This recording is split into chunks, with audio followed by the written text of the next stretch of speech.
Very good morning, friends. So I hope you're all doing well. And of course, as I always say, most importantly, I hope you've done a cumulative revision of what we have covered in Index 103 so far. Well, just to recall, we have done the concept of acquisition accounting, which I had segregated in terms of a seven-step model, and we have dig deep into the concept of a seven-step model on acquisition accounting. And if you remember, when we started off the journey on 103, I gave you that there are three kinds of questions what we can confront on business combination. One is the concept of acquisition accounting. One is a reverse acquisition, which we're going to discuss today. And one is the concept of a common control transaction, which also we're going to discuss today. And we're going to, of course, finish Index 103 today. So my focus to begin today is going to be on reverse acquisition. And if you recall, when we were looking at a reverse acquisition, there are typically two kind of cases when a reverse acquisition can happen.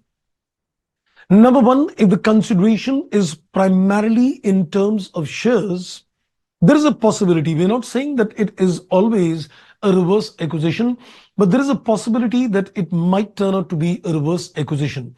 But that was a situation when a new entity is not created.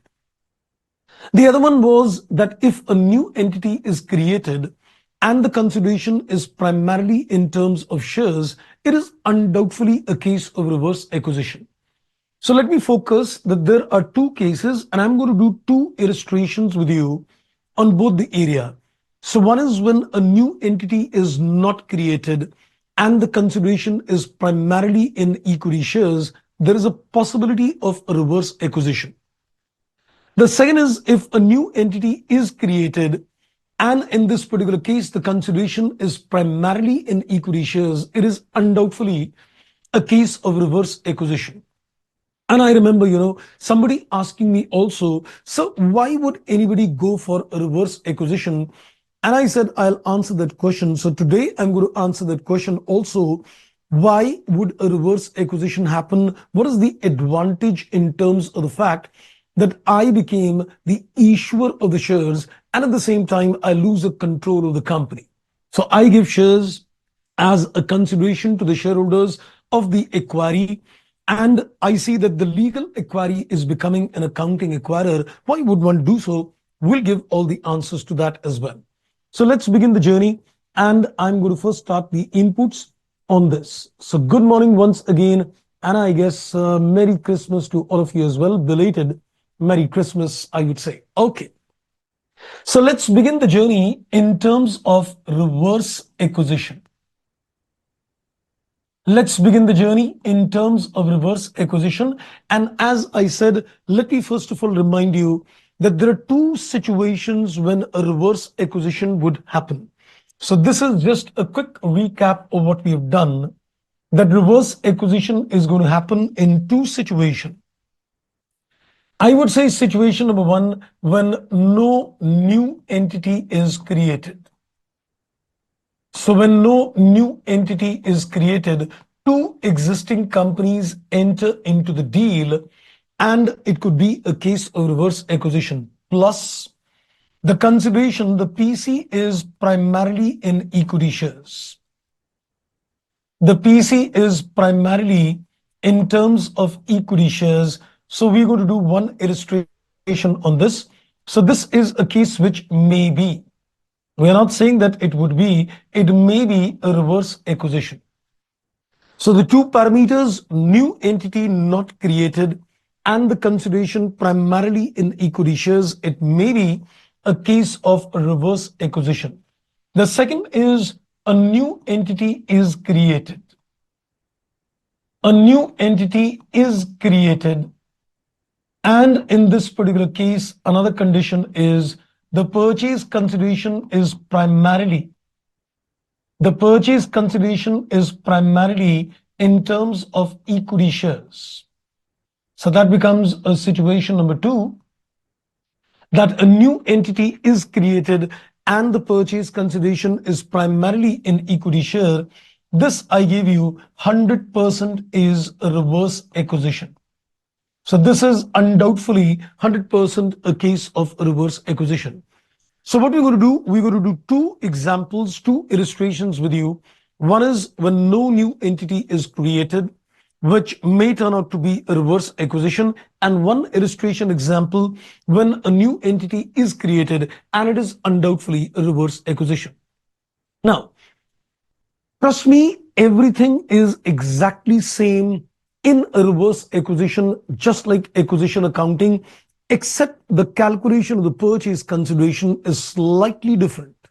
Now, people, I don't know why, but they tend to generally at time gets confused on the case of calculation of PC in a reverse acquisition.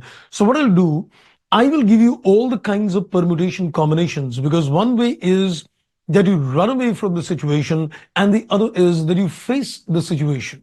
Well, I always believe that facing a situation is much better as compared to running from the situation. So we're going to deal with all permutation combinations in the practical illustration. So let's begin with a question with you. Now, this is a question which is given in the study material as well. It is also given in the education material as well.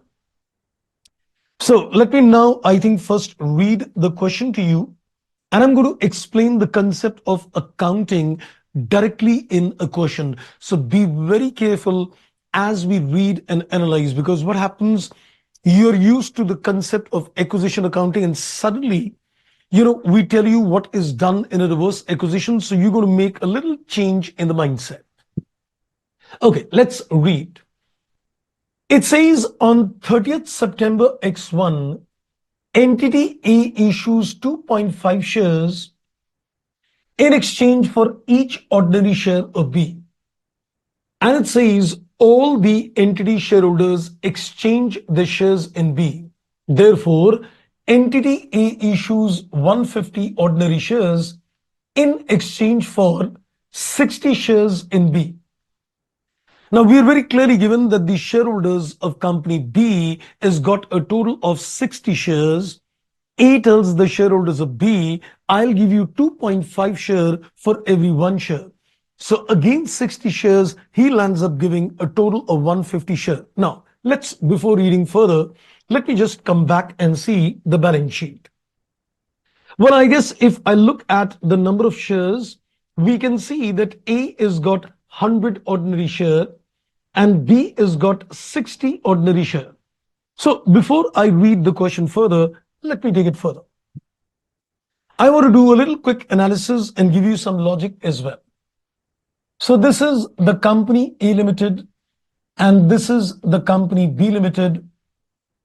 The very first step which we do is identifying the accounting acquirer. So let's look at that. If you look at the number of shares in A, the number of shares in A is 100 and the number of shares in B is 60. And we're very clearly given that A told the shareholders of B, I will give you 2.5 shares for every one share, which means he will land up issuing a total of 150 shares to the shareholders of B. I said earlier also you need to calculate a percentage that is post-business combination. So if I look at the percentage in a post-business combination, A shareholders have got 100 shares in the company, and we've issued another 150 shares to the shareholders of B. So A is definitely going to lose a control, but whether the control is gone or it gets diluted is to be evaluated. So the shareholders of A has got 100 shares out of 250 shares, which means he get a 40% stake in the combined entity. Now, hear me carefully. I'm now going to give you a logic as well. Why would anybody do so that A is supposed to be giving the shares to the shareholders of B and at the same time he loses a control, and in this case B gets a control. Now, why does a reverse acquisition happen? Let me give you the logic as well. Imagine A is supposed to be an unlisted company. Let's say let's say A is supposed to be a listed company. And let us say B is supposed to be an unlisted company. So let's imagine that A is a listed company and B is supposed to be an unlisted company. Now, B is planning to get the company listed. B is management is very clear that they want to get the company listed. Now, getting the company listed is not an easy job. If you want to get the company listed, it is going to be a lot of procedure and it would involve a lot of time as well. I would say easily around 2 to 3 years time span before they can actually get a listing done. So a lot of time consuming process and also at the same time, a lot of procedural formalities to be complied with. So he's looking at some kind of an alternative where, he can get listed. So what he does, the company B is a much larger company as compared to the company A, which is though listed, but it is still a small company. The company B is a much larger company, though it is unlisted in nature, and company A, which is listed irrespective, it is still smaller as compared to the company B. So what company B does, he approaches the company A and tells him that I will not take you over. You take me over in such a way that I get the control over your company. Because at the end of the day, what is the objective of B? He wants to get listed. And since he wants to get listed, if he's going to take over the business of A, he still remains unlisted. So he wants to get a control over a company which is listed. So indirectly, he gets a listing advantage as well. So B approaches the company A and tells him that you take over my company in such a way that I get a control over your company. So in this particular case, the apparently a listed company takes over an unlisted company, which seems very logical that a listed company is going to take over an unlisted company. But at the end of the process, what happens that the unlisted company gets a control over the listed company. So this reverse acquisition is many times used as a media in order to go in for a shortcut listing of the company. Because if you go through the regular route in terms of listing, it could be procedural, it could be time consuming in nature. And if the companies are looking at a shortcut in terms of doing this, reverse acquisition becomes the game. This is not the only reason, but there could be other reasons as well. Like, for example, imagine that one of the company is a profitable company and the other company is a loss-making company. Now, I'll give you something. I'm not an expert on taxation, but still, let me tell you something. Now, let's take another example to understand why a reverse acquisition would happen. Let's say, for example, there is a company A Limited and there is a company B Limited. Now let's imagine A is supposed to be a very profitable company. And let's consider B is a huge loss-making company. So A is a profitable company and B is supposed to be a loss-making company. Now in this particular case, if A takes over the business of B, now from the income tax point of view, will he be able to set off the losses of B against the profits of A? The answer is no. The income tax does not allow a company which is a profitable company and it takes over a loss-making company and it says that I'm going to set off the losses. Because if that is allowed, then I think in India, every company which is a profit-making company would every year, take over at least one or two loss-making company. And they would be able to set off the losses against the profits and get a set of advantage. So the income tax prohibits that, if a profitable company takes over a loss-making company, you cannot give them a set of advantage in this case. But imagine if it is the other way around, that A takes over the business, B takes over the business of A. A barbad company takes over an abad company. I like that word, therefore I'm saying that. Now imagine a barbad company taking over an abad company. A loss-making company takes over a profitable company, something which doesn't even, gets convinced to our senses. You would say, how would a loss-making company take over a profitable company? The loss-making company takes over the profitable company in such a manner that this becomes a case of reverse acquisition, then the set off of losses will be allowed. If B is going to take over the business of A, that means what we're going to do, that A will take over the business of B in such a way that it becomes a reverse acquisition and B gets a control over A. In those particular cases, if B becomes the acquirer, he would get the advantage of, netting of the losses and the profits. So in this particular case, these are one or two reasons why a company would go for a reverse acquisition, getting some tax advantages when a loss company takes over a profit company. So trust me, if somebody were to ask me that what are the various examples or what are the various reasons where a reverse acquisition would technically happen, I would say mainly there are two reasons. One is the case where a loss-making company and a profitable company is involved in a deal where a loss company and a profitable company is involved. It could be an apparent reason of a reverse acquisition.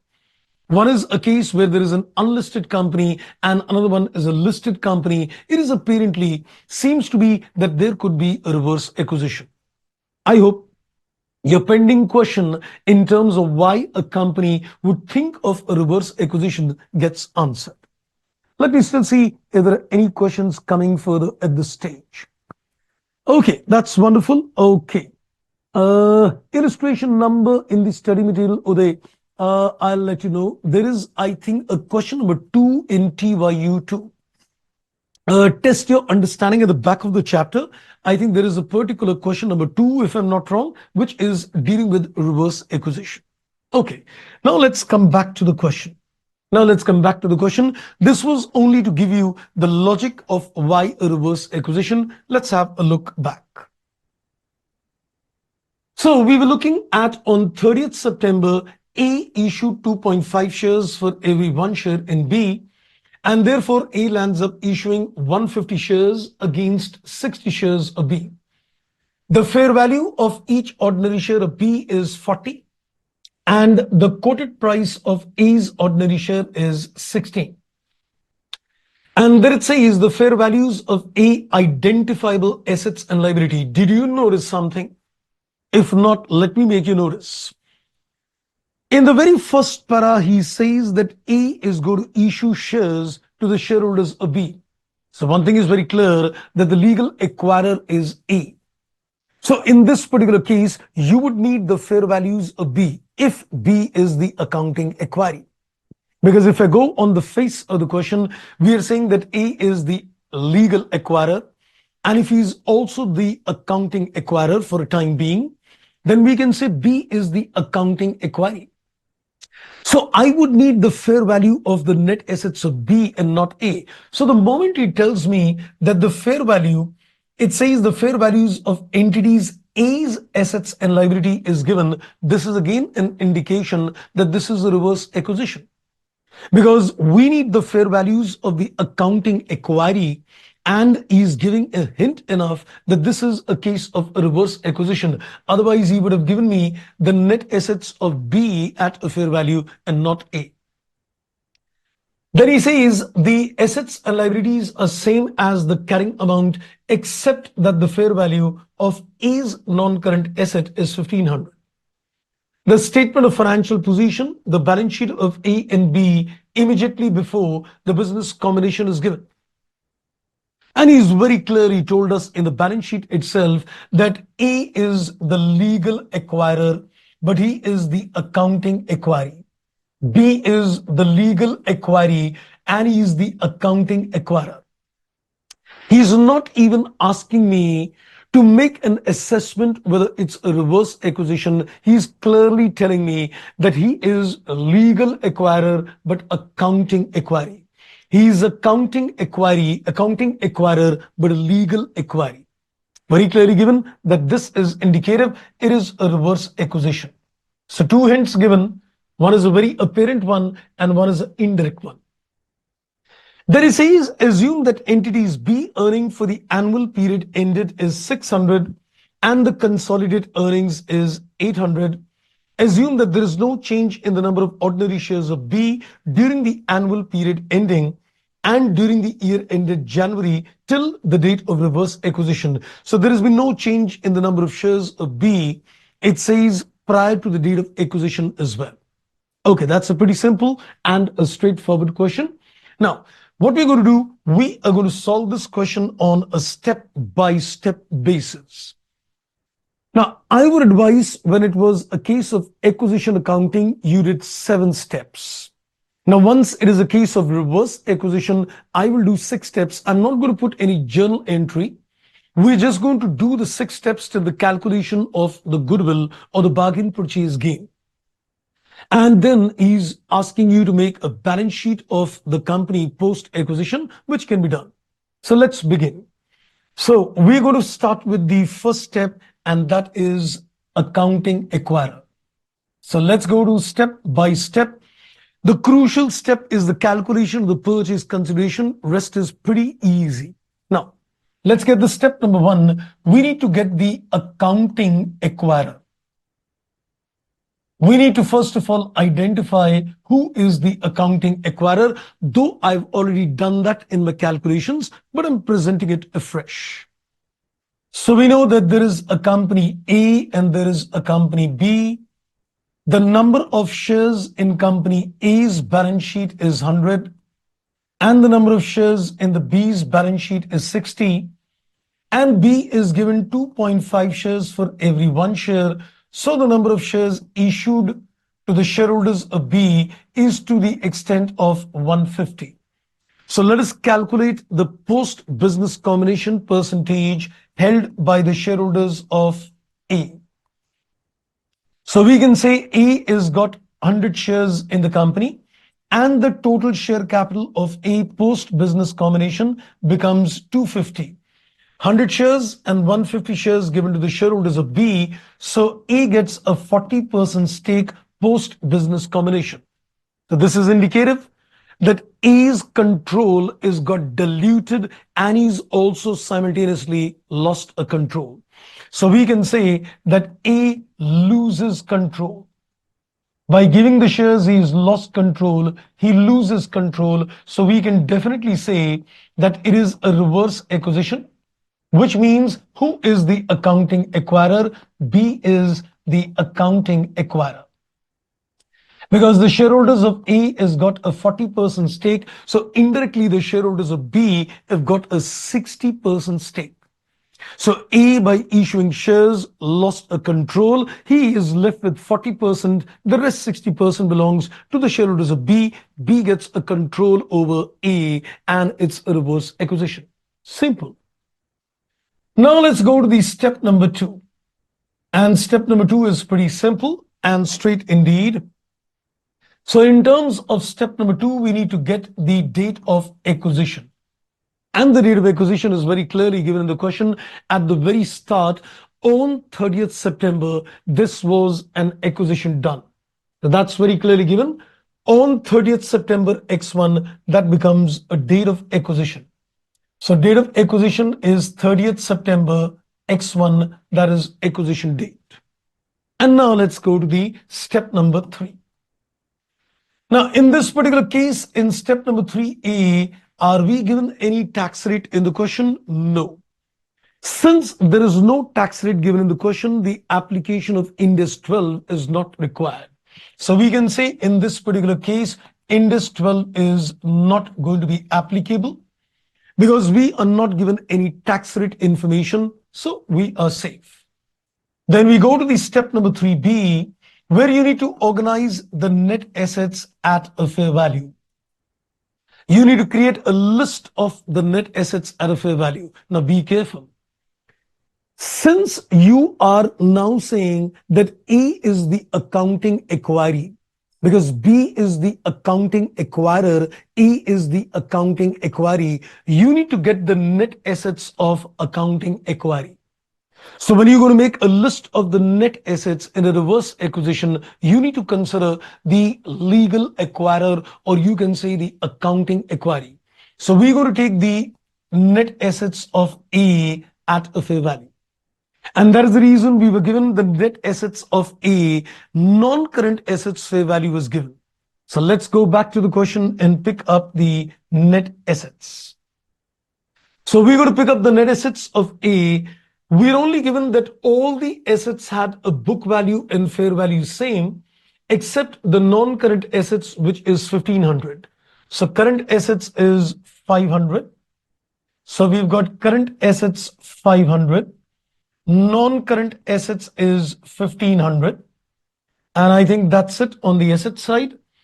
Then I guess we've given the current liabilities is 300 and the non-current liabilities is 400.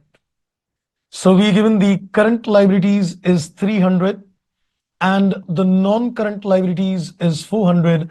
So we will be able to get the net assets as well. So 500 plus 1500 minus 700, we get the net assets of A, that is to the extent of 1300. So I don't think so there has been anything technical so far. The step number one has been pretty usual, except that in this case, we understood that it is a reverse acquisition. The step number two is exactly similar.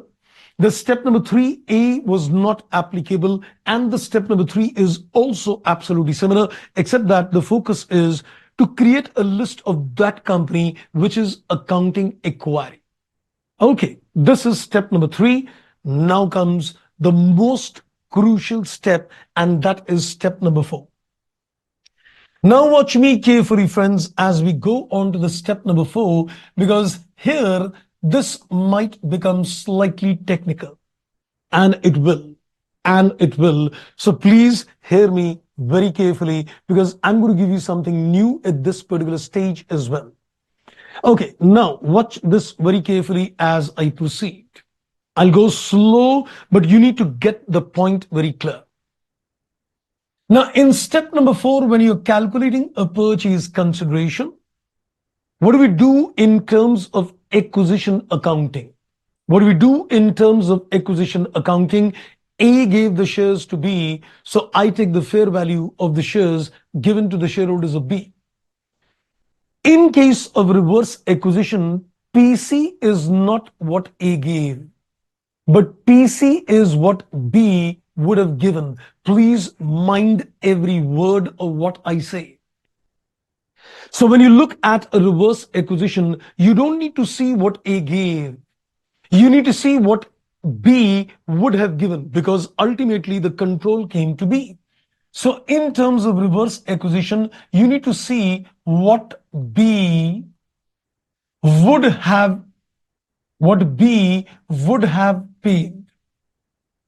So you need to calculate the purchase consideration based on not what A gave, but on the basis of what B would have given.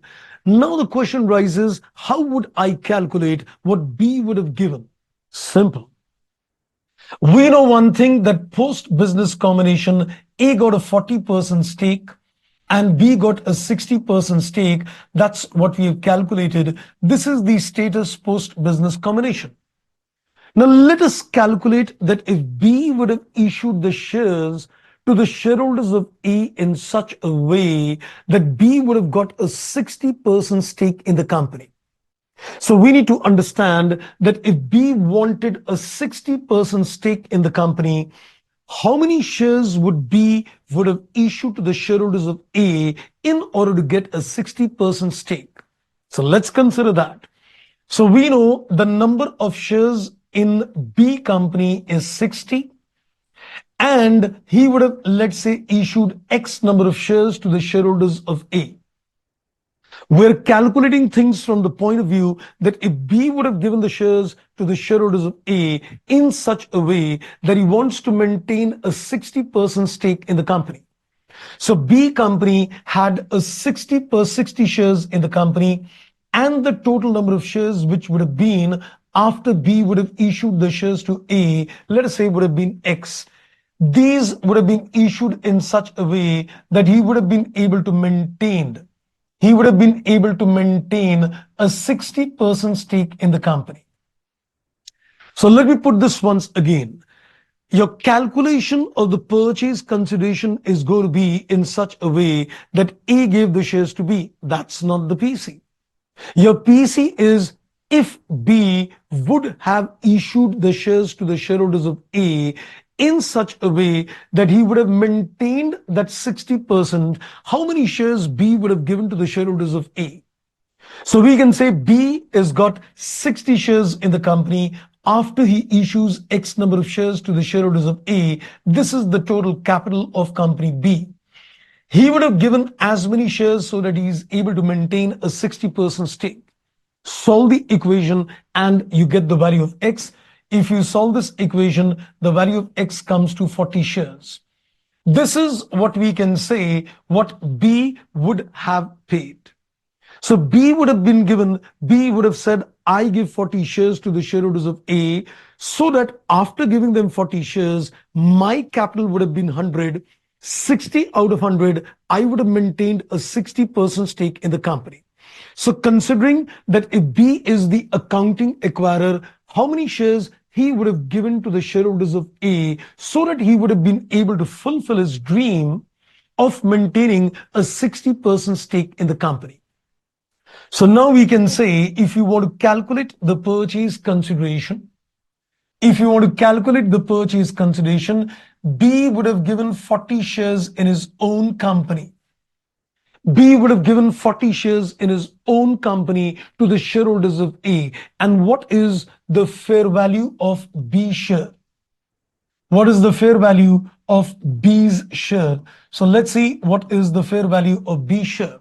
If I go back to the question, the fair values of B share is very clearly given to us.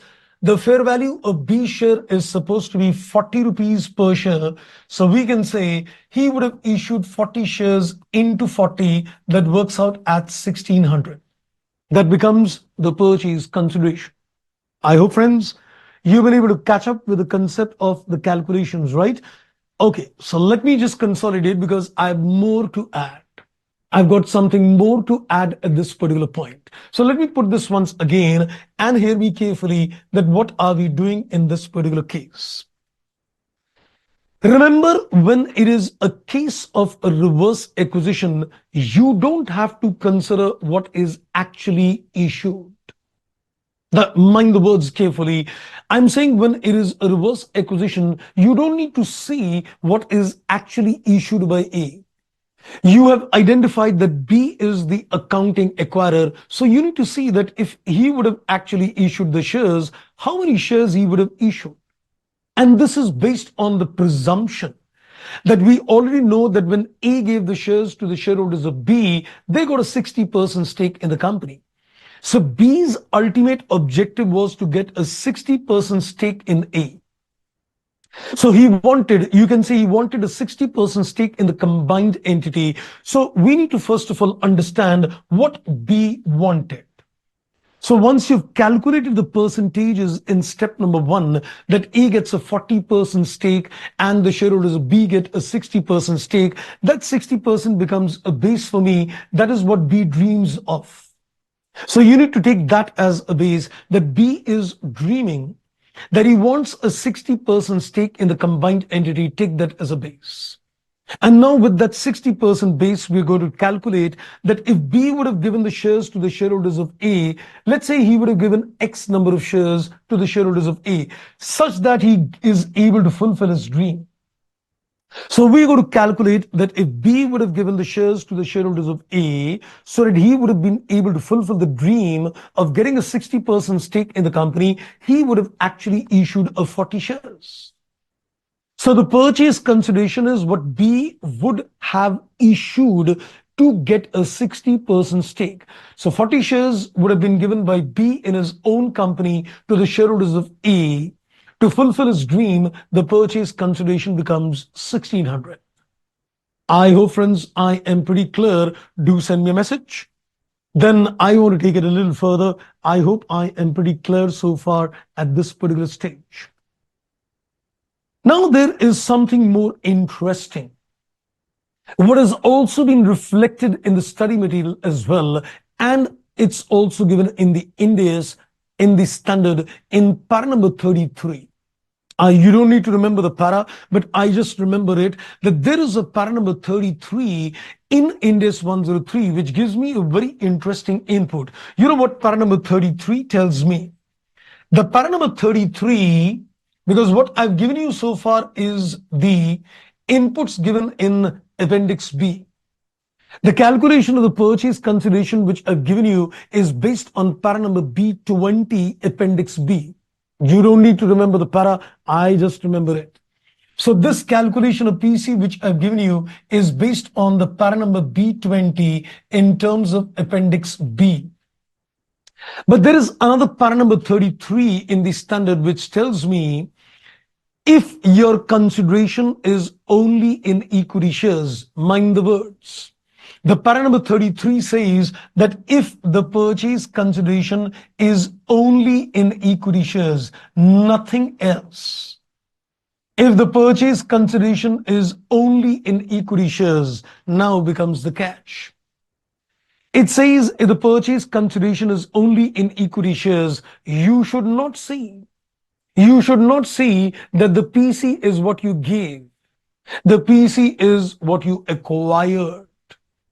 The para number 33 of the standard says that if the purchase consideration is only in equity shares, you should not consider what you issued. You should consider what did you acquire by giving those shares. So in this particular case, I would say B, now mind the sentence carefully, B, by giving 40 shares to the shareholders of A, would have got a control of all the shares of A. So B said, I will give 40 shares to the shareholders of A, and what would he have acquired? He would have acquired, by giving 40 shares in his own company, he would have acquired the control over A. He would have acquired the control over the company A. So what did I pay? 40 shares. What did I acquire? I acquired the control of 100 shares of company A. So purchase consideration is not the fair value of what you issued. It is the fair value of what you acquired. And if you look at the fair value of the shares of A, it is 16 rupees per share. So this comes to 1600. This is a more accurate method of calculating PC. So purchase consideration is not what you are going to pay, but purchase consideration is what you're going to acquire. So company B, by issuing 40 shares to the shareholders of A, would get a control of all the 100 shares of A. So PC is the fair value of what you acquired and not the fair value of what you gave. So B got a control over 100 shares of A, that is the PC. Sir, but if you look at the calculations, you would say, sir, in this particular case, the PC is coming 1600 in either ways. So whether you consider a PC equal to the fair value of what you issued or the PC equal to the fair value of what you acquired, you're getting the same answer. The reason why we are getting the same answer is the share value of B is 40, the share value of A is 16, 40 divided by 16, oh my God, is 2.5. The exchange ratio, the swap ratio is been decided in such a way that the fair values of both the companies is considering the fixation of the share exchange. And therefore, in this particular case, since the exchange ratio is based on the fair values of both the company, whether you consider fair value of what you pay or you consider fair value of what you acquired, you're going to get the same answer. So, but then what do we do in the exams? Well, I would say you need to show both of them in the exam. You need to first of all calculate the PC based on what B would have issued. And then you need to calculate, based on para number 33, telling the examiner that since the consideration is only in equity shares, a more reliable estimation of the PC is the fair value of what you acquired rather than the fair value of what you issued. And then you can even give a justification note and saying that the PC by both the method is same because the exchange ratio is based on the fair value of the shares. I know this was getting a little more technical indeed. I don't know if I should take a liberty of, giving you some more detailed informations or not. And I think if this is digestible, it's okay. You want me to give you something more and give you some more permutation combinations? I guess everybody said we are clear on this. Great. And Uday, you said, so how did we identify it is a case of a reverse acquisition? But we just did our calculations in this particular case, and we said that A got a 40% stake in the company. When A gave the shares to the shareholders of B, he gets a 40% stake in the company. He lost control. So if shareholders of A gets a 40% control, what does this indirectly mean? That B gets a 60% stake in the company. So indirectly, A loses control and the control goes to B. A gave shares and loses control, which means it's a clear-cut case of reverse acquisition. Now, I don't know, friends, whether I should also give you some more combinations to give you clarity of thought. This can be very dangerous. Stop me. Tell me, no, sir, we don't want more clarity. More study, more problem. No study, no problem. Stop me and tell me, sir, we don't want any clarity. Trust me, I'm not going to give you further clarity on this. So you got the full right to stop me at this stage and tell me no. Okay, I think Nivetal tells me some more combinations. No, sir, please. Okay, I think Jyoti Tanisha tells me, sir, we want more. Okay, so dil mange more. Let's give you more clarity, friends, now at this particular stage. So I am now going to give you some permutation combinations based on the same example so that you get a complete clarity in terms of life. What I'm going to do in the next 5 minutes will either give you a complete clarity or will blow up your concepts. Your risk and reward is completely yours. You're taking a risk, you get a reward, and it can be either directions. 99% you'll get everything clear. Okay, let's, I think, begin the journey. My mind is now working on two permutation combinations, and it is working on two sub-combinations. There cannot be a fifth possibility on what I am trying to work. I'm now going to look at the calculation of the PC in acquisition accounting and the calculation of PC in a reverse acquisition accounting. Watch me. I'm looking at the PC when it is a case of acquisition accounting. I'm looking at the calculation of the PC when it is a reverse acquisition accounting. Within the two cases, I'm looking at if the para number 33 is not applicable. That means the consideration is not only in equity shares. And I'm looking at the combination when para number 33 is applicable. So here also in a reverse acquisition, I'm looking at if para 33 is not applicable and if para 33 is applicable. Trust me, there cannot be a fifth combination. So I'm looking at a calculation of the PC if the para number 33 is not applicable, acquisition accounting. And if para number 33 is applicable because the consideration is only in equity shares. Here again also, we're looking at the two combinations. I'll take the same example, the question which we are doing right now, and let's understand the PC calculations. So please be very, very careful as I proceed. I'll go step by step. Number one, if I'm considering acquisition accounting, we are saying A is the acquirer. When I'm saying that it is acquisition accounting, I am considering A is the acquirer. Now, let's get straight what you've learned already in acquisition accounting. Purchase consideration is the fair value of the shares issued. Let me write it down.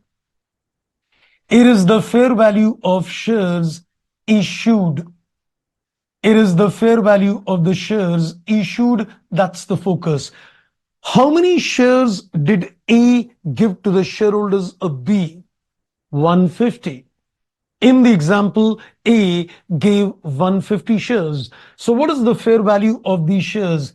A gave 150 shares in his company, and each share is worth 16 rupees per share.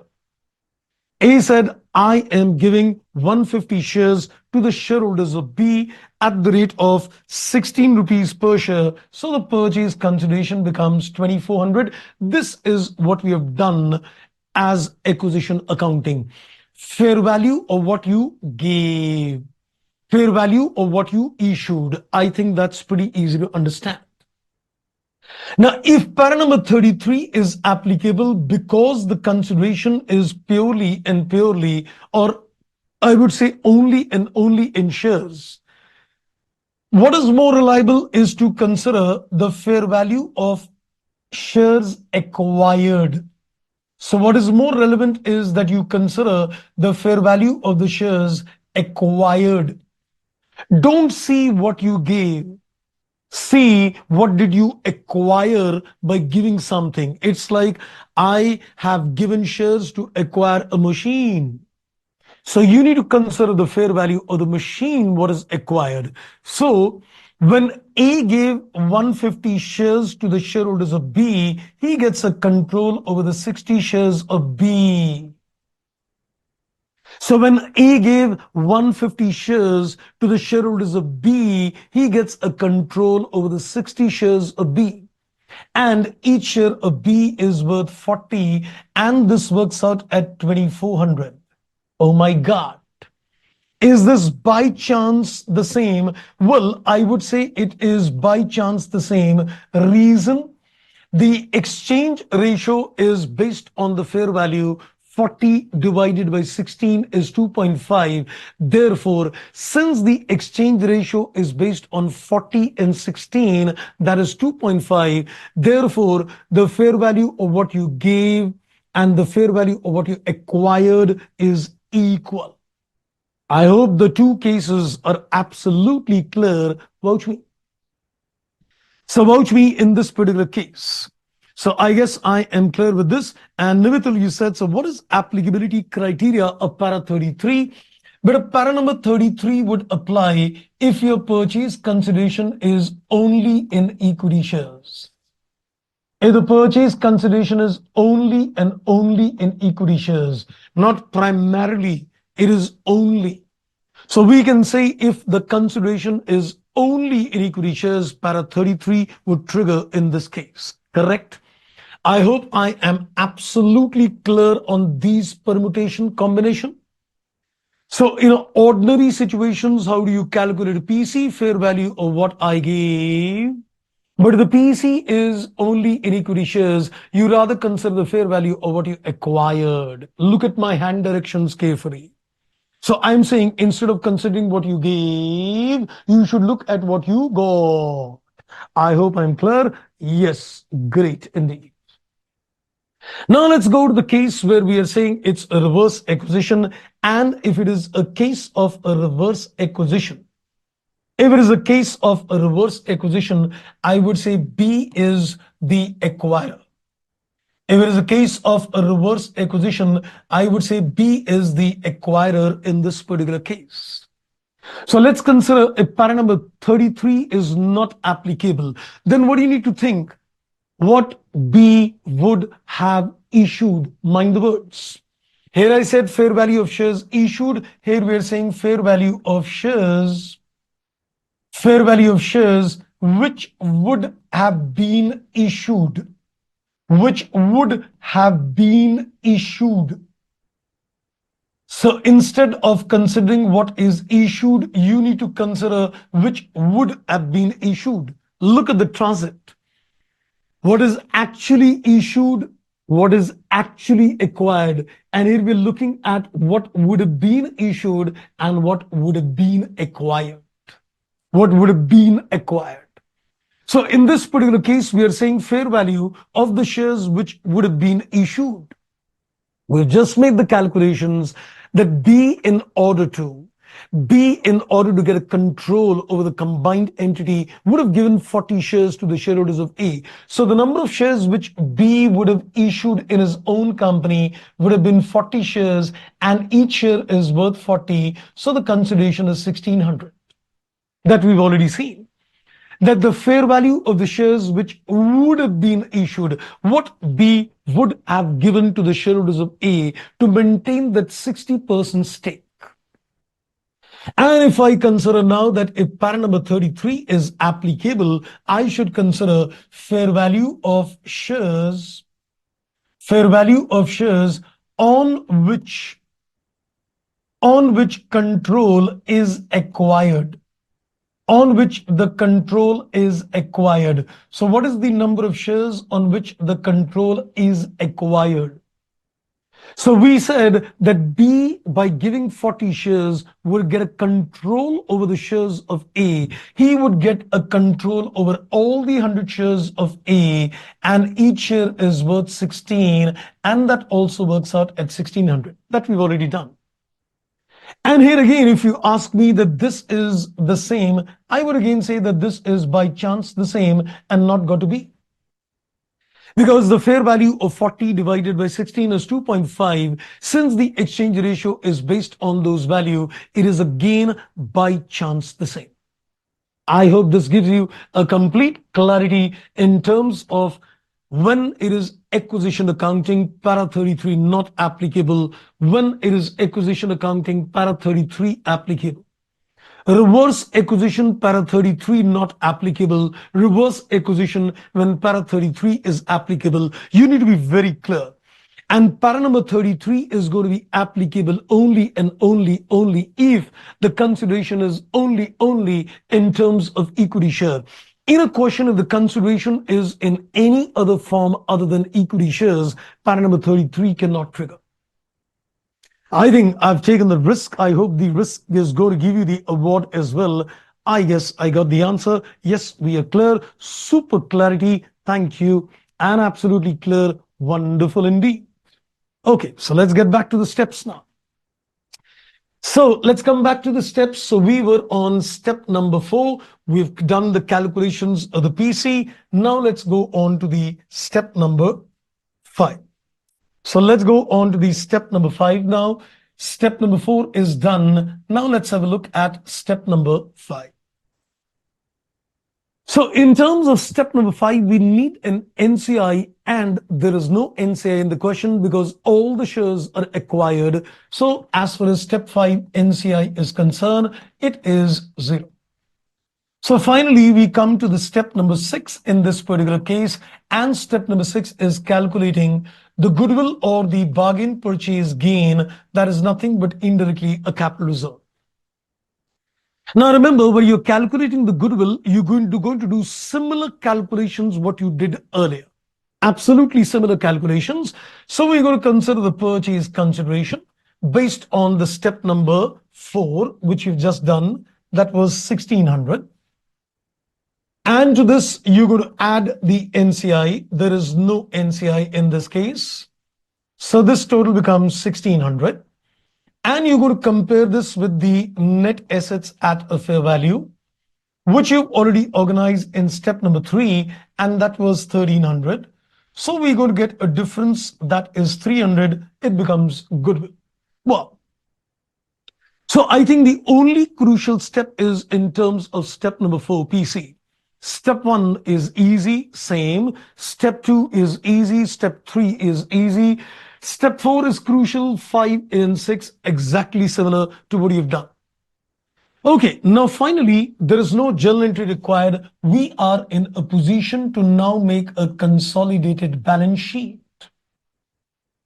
I know we are yet to learn how to do a consolidation.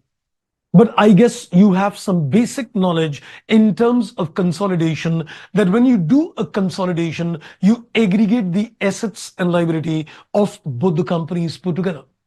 So let's see how this balance sheet will be done. So my advice is, please keep the question in front of you, because I may not be able to switch over the questions again and again. So please keep that TYU2 in front of you, the balance sheet of A and B. And we're doing a consolidated balance sheet in terms of this particular case. So let's begin with a consolidated balance sheet, which we're going to prepare.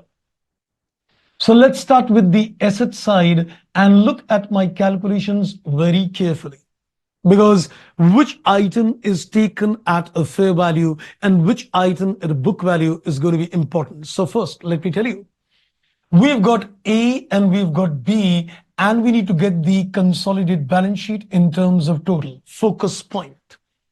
Now, there are two, three focus points when you're going to make a balance sheet, a consolidated balance sheet post the business combination. So two, three focus points. Number one, the very first focus point is, since A is the accounting acquiree, you need to consider the fair value of the company.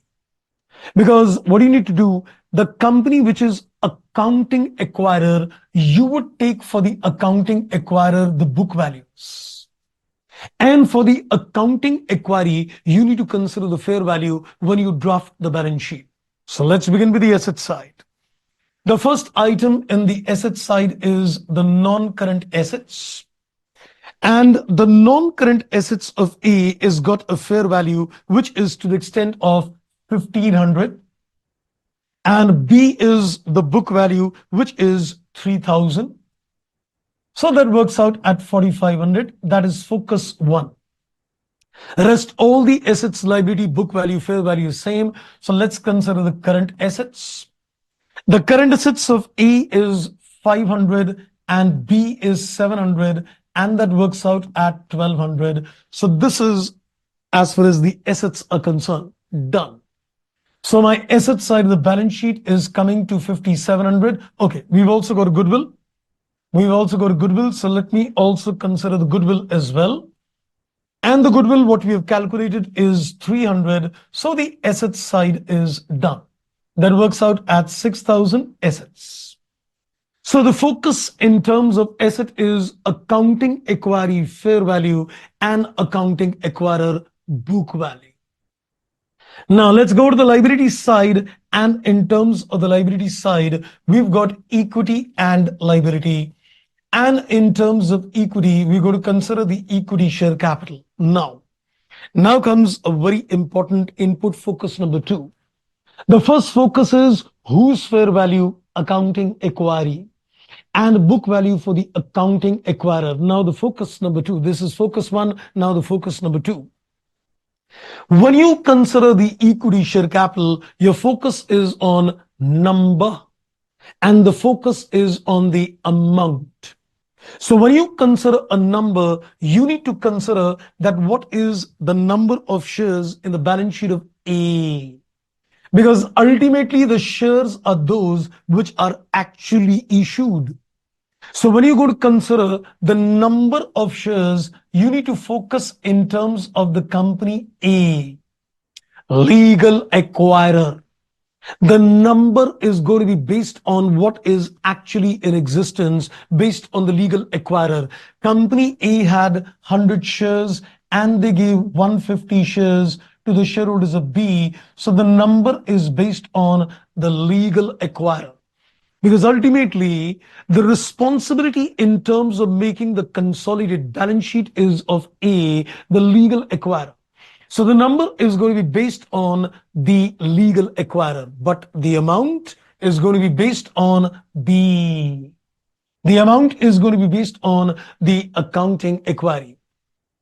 So what is the share capital in the balance sheet of B? The share capital in the balance sheet of B is 600 and at the purchase consideration which B would have given to A. So the focus points are two major, or you can say three major focus points. Fair value to be taken for the accounting acquiree. Focus number two, number of shares, legal acquirer. And the amount of the shares, focus number three, is again accounting acquiree. The entire balance sheet is being made on the basis of accounting acquiree, except the number is based on the legal acquirer. Rest is same. Then let's consider the other equity in the balance sheet. There is a retained earnings in the balance sheet. So B is got a retained earnings to the extent of 1400. There's no NCI. And we are given the non-current liabilities as well as the current liabilities as well.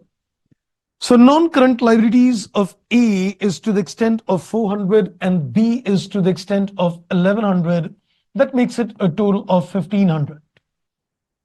Similarly, we're given the current liabilities is 300 and 600 for A and B. That makes it a total of 900. Let's see if the balance sheet is agreed on that.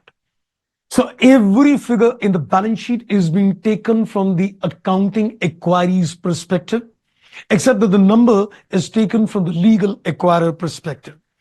So this works out at 2200 plus 1400 plus 1500 plus 900. We get the total of the balance sheet, that is 6000, and the balance sheet is agreed.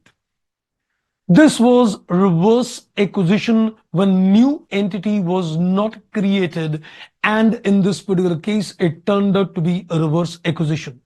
We've done a comprehensive question with you. A new entity was not created. A and B were existing companies, situation one, and it turned out to be a reverse acquisition. Now, there is another question which we need to do when a new entity is created. But I hope I am pretty clear. Typically on the PC calculation, that is one of the major focus points and the considerations you need to keep in mind when you're going to make a balance sheet as far as reverse acquisition goes. Okay, wonderful indeed. So now with this inputs in hand, let's go now to the next question. So we are now going to do another question which is there in the study material, and it talks of a new entity being created, and it turns out to be a case of a reverse acquisition for sure. Let's, I think, do another question with you. So let me just take you to another question. It's there in the study material as well. Maybe I can make you walk through on the study mat. Let's have a look at a question in the study material, or maybe I can just show you. I've also saved that question. So let's have a look at a question number 37 in front of your screen. It is also there in the study material as well. A similar question has also already come in the exams also quite recently. A similar question is there in the study material. A similar question also came in the exams quite recently as well. Let me read. Now, there are two parts in this question. One is if it is a reverse acquisition, and one is if it is a common control. We yet to discuss common control, so we'll leave that part. We'll come to that part later. Let's, I think, first read the input related to reverse acquisition. It says AX and BX amalgamated on 1st January and a new company ABX, a new company ABX. The moment I know it's a new company and the consideration is in shares, 100% reverse acquisition, where the shares of 10 each is formed to take over the business of the existing company. So these are the balance sheets given. And you're also given the breakup of this other equity in the notes to accounts that can be seen later. And then it says ABX issued a requisite number of shares to discharge the claims of the equity shareholders of the transferor company. Also, new debentures are issued in exchange of the old series of both the company. And what we are given, this is question which came in MTP October 18 as well. Then he says, prepare a note showing the purchase consideration and a discharge thereof and a draft of balance sheet, assuming that both the companies are under common control. This we'll do later because I'm yet to tell you how the accounting for a common control transaction takes place. And assume that BX is a larger entity and the management will take over the control of the entity. He's very clearly telling you BX is the larger entity and it takes over the control of ABX. The company created is ABX and it gives a consideration to both existing company, but still he makes a mention that the company which is getting a control over ABX is BX, indicating it is reverse acquisition. But I'll prove it. But I will also prove it to you that if this was not given, then who is the accounting acquirers? I'll prove that to you. Then he says the fair values of the net assets of both the companies are given to us. So we're given the fair values of both the company. So we're going to apply our 6-step model in terms of reverse acquisition, because if it is acquisition accounting, 7 steps, if it is reverse acquisition, 6 steps. So let's begin the journey and let's start solving this to you. Watch this now carefully. So we're going to go step by step. Let's begin with the step number 1. And you know what? I've seen many people at time also do something which is a big blunder. They say, sir, it was already given in the previous question and it is already given in the current question that it is a reverse acquisition. Then why do I need to do step number 1? You need to do step number 1. Please be very careful. Even if the examiner is telling you it's a reverse acquisition, you need to do the step number 1. Why? You need a percentage. Because that is the percentage with the help of which the PC will be calculated. So even though I am clearly given in this question and the previous question, it's a reverse acquisition, but what is important is you still need to get that percentage, because if you want to calculate a PC, you need to know that B had a 60% stake in the company. So step number 1 would not be avoided under any circumstance. Even if the examiner is telling you that it is a reverse acquisition, you need to still go through the process. Okay, let's begin. So in step number 1, we need to get the accounting acquirer. In step number 1, we need to get the accounting acquirer. So first of all, let's organize the data. Now watch this carefully. Since it's a new entity, we need to be very careful. So what are the existing companies? So please keep the question in front of you, because as we solve the question, so please keep that question in front of you. I'm just also going to open the question in front of me. So in this particular case, first of all, let's look at what are the 2 existing companies, AX and BX. So these are the 2 companies, AX and BX. And we are very clearly given in the question that ABX issues a requisite number of shares to discharge the claims of the equity shareholders. The new company is issued a requisite shares. So for this purpose, we are given the fair values of the businesses of these companies. In the additional information in the last block, you can see that we are clearly given that this is the fair value of the business, 11,000 and 14,000 respectively. So this is the fair value of the business. So which means how many shares would the new company give? Now, the new company does not have a fair value per share. So naturally, it is to be logically assumed that he will give the shares at a face value. So we know that the face value of the existing company is also at the rate of 10 rupees per share. So we could conveniently consider that he is going to give the shares at the face value. So let's consider the issue price of the share. Let's consider the issue price of the share is equal to the face value. Since it's a new company, it doesn't have a fair value. So it will issue the shares at a face value of 10 itself. So let us see the number of shares issued. Let us see the number of shares which are going to be issued in this case.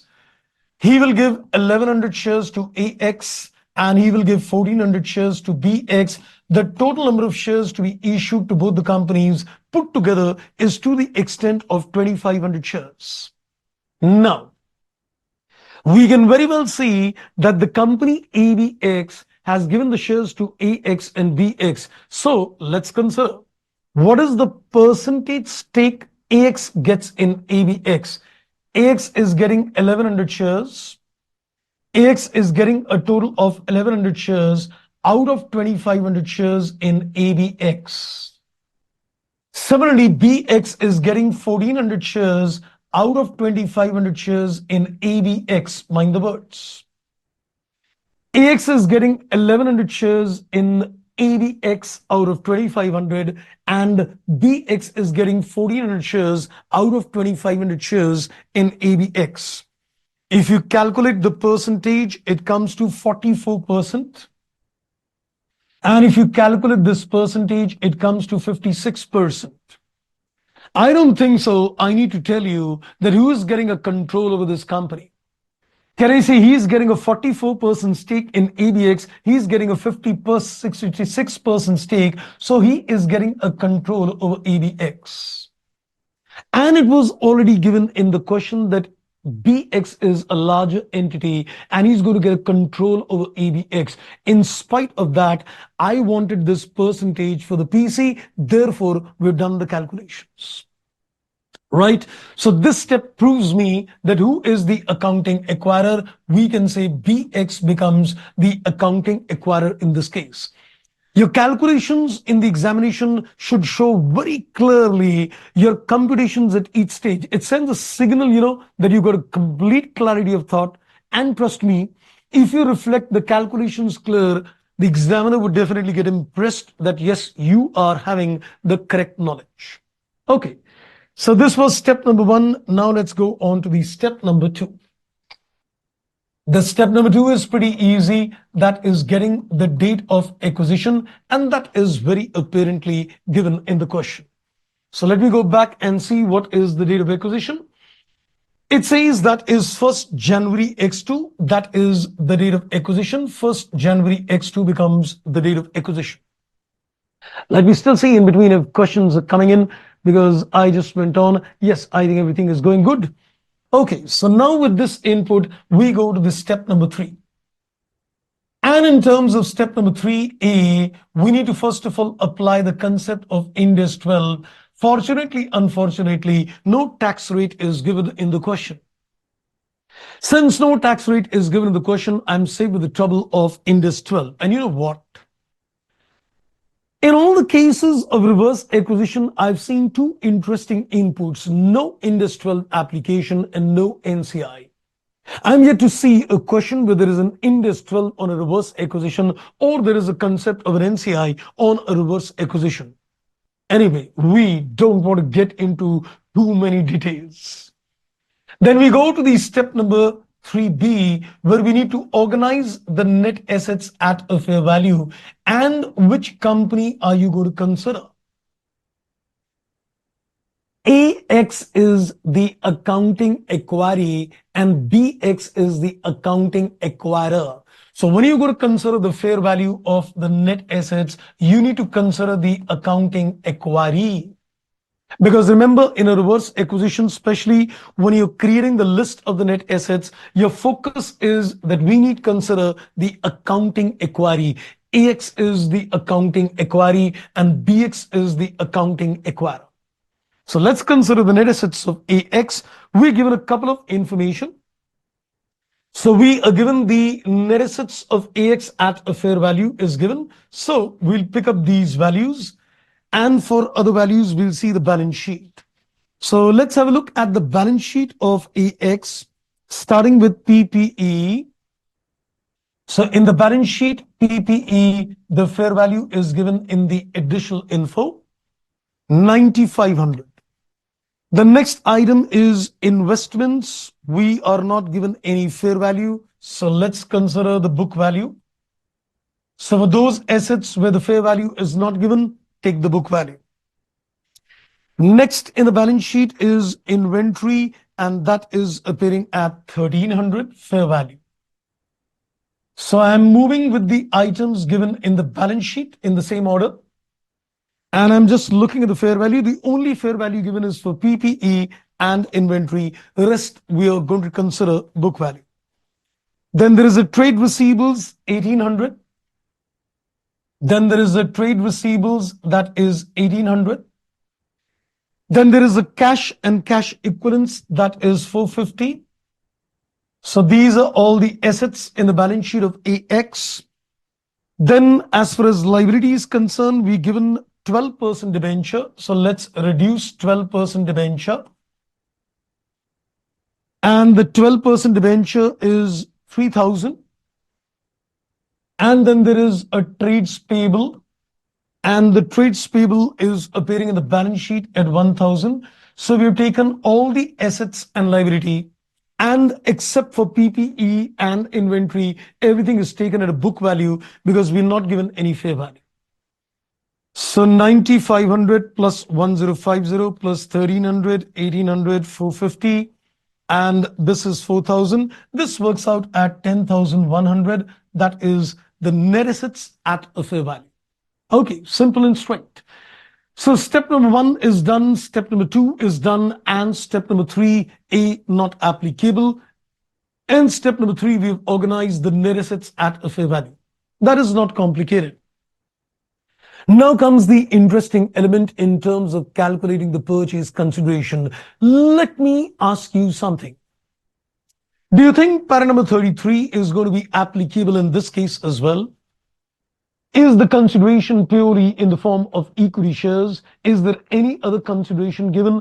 I am given that company ABX is created and it gives shares to the shareholders of AX and BX, and there is no other payment. So do you think para number 33 would get triggered in this case as well? Let's get your inputs. Okay, that was right, 10,100. And so what do you say? In this case, para number 33 is going to be applicable. That's rightly said. Yes, great. So let's go to the step number 4. And let's see the calculations of the purchase considerations looking at the para number 33 applications as well. Watch me carefully now. So when you are going to calculate the purchase consideration, first of all, let us consider what the accounting acquirer would have given to the accounting acquiree. And then we'll see 33, how much shares he would have got control. Watch it. Can I say there is a company AX and there is a company BX? We've already seen that post business combination, AX got a 44% stake and BX got a 56% stake. And as I said earlier, getting that 56% is very important because this is what you need to maintain. Now, watch this carefully.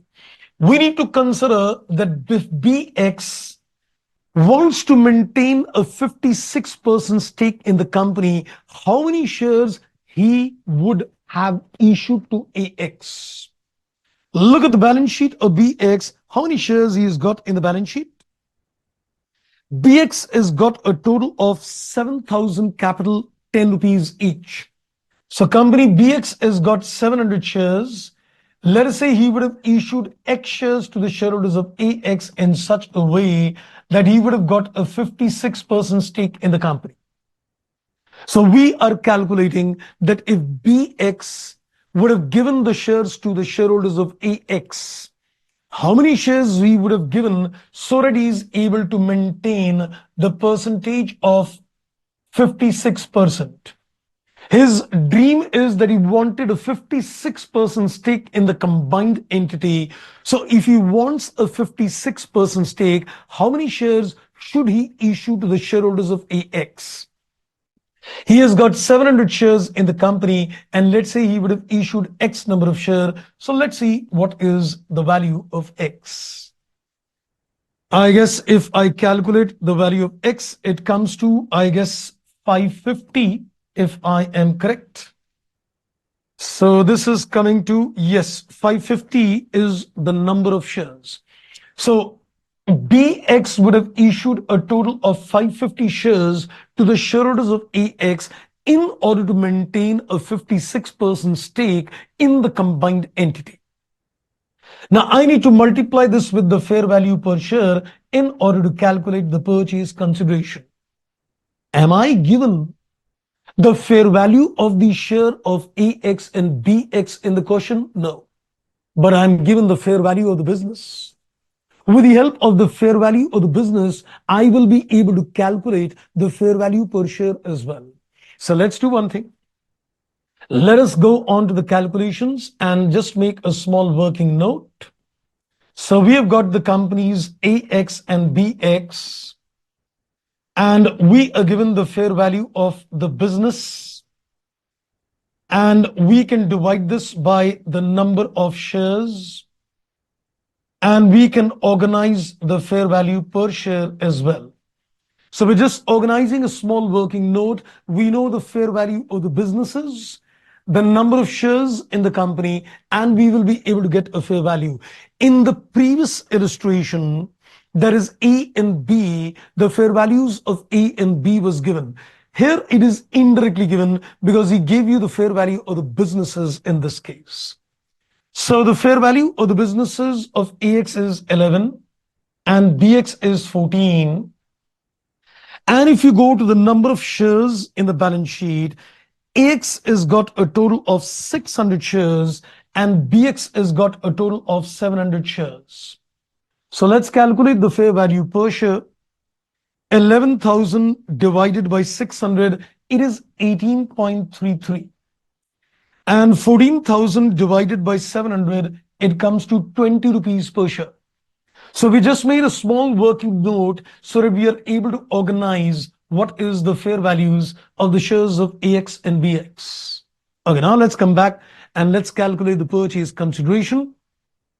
So the company BX would have issued 550 shares to the shareholders of AX, and each share of BX is 20, and that works out at 11,000. Oh, this 11,000 is equal to the fair value of the company AX. Is it by chance or got to be? You can see the purchase consideration 11,000 is equal to the fair value of the businesses of AX. Well, ultimately, it has got to be in this case because the entire exchange ratios is being decided on the basis of fair value of the businesses. So at the end of the day, if you ask me the purchase consideration, it has to be equal to the fair value of the business of AX. Now let's do one thing further. Now we are also going to consider that if I were to apply the para number 33, since the consideration is only and only in terms of equity shares, what would have been the status? So in this particular case, we can say that BX, by giving the shares to the shareholders of AX, will get a complete control over the shares of AX. BX would have given 550 shares to the shareholders of AX, and he would have got a control over the entire shares of AX. And the shares of AX is to the extent of 600 shares. And each share of AX is worth 18.33 per share. So that again comes to 11,000. And I think everything is same. You can see that this 11 and this 11 is also the same. So whether you apply the para number 33 or you don't apply para number 33, we are very safe in this particular case. We are getting the consideration equal. So this is what he would have given the fair value. This is what he would have acquired by giving those shares, and we get the purchase consideration. I hope I am clear. Sir, you said that, we are going to slowly and steadily make the standard easy. Isn't that a little technical? But I think except for PC, everything is very smooth. Trust me. And after the reverse acquisition gets over, trust me, there's going to be nothing more technical left over in this standard. But it's a beautiful standard. And I think we've tried to capture all the technicalities in acquisition accounting and in reverse acquisition. And we're going to do that in common control as well. Okay, so this is done. Then finally, we go to the step number 5. And step number 5, NCI is not there because you're getting a full control of the company. And Tanisha says that they are same by chance. Yes, this is by chance the same, undoubtedly. And I would say, since in this particular case also everything is based on fair value, you can call it as by chance or got to be. But at the end of the day, since everything is same, by chance, we can say that. Yes. Okay, so now let's go on to the step number 6. And in terms of the step number 6, we need to now calculate the goodwill or the bargain purchase gain. So let's see the goodwill or the bargain purchase gain. And with that, we'll be able to make the consolidated balance sheet of the company ABX as well. So we're going to consider the purchase consideration, that is 11,000. In the previous step, add the NCI, which is not there. And we need to compare this with the net assets at a fair value. I guess we've already calculated that. That was 10,100. That was the net assets at a fair value. So we're going to get the difference 900, and that is the amount of goodwill. Wow. So I think now we are done with this question. Let's now also make a consolidated balance sheet as well. So let's create a consolidated balance sheet, and the liability of making the consolidated balance sheet is always on the legal acquirer. So the consolidated balance sheet is going to be prepared on the basis of the legal acquirer. ABX has got an obligation to prepare the same. So let's do one thing. Let's now keep the balance sheet of AX and BX in front of us, and we'll draft a balance sheet. So let's begin with the asset side of the balance sheet. And your focus needs to be very clear.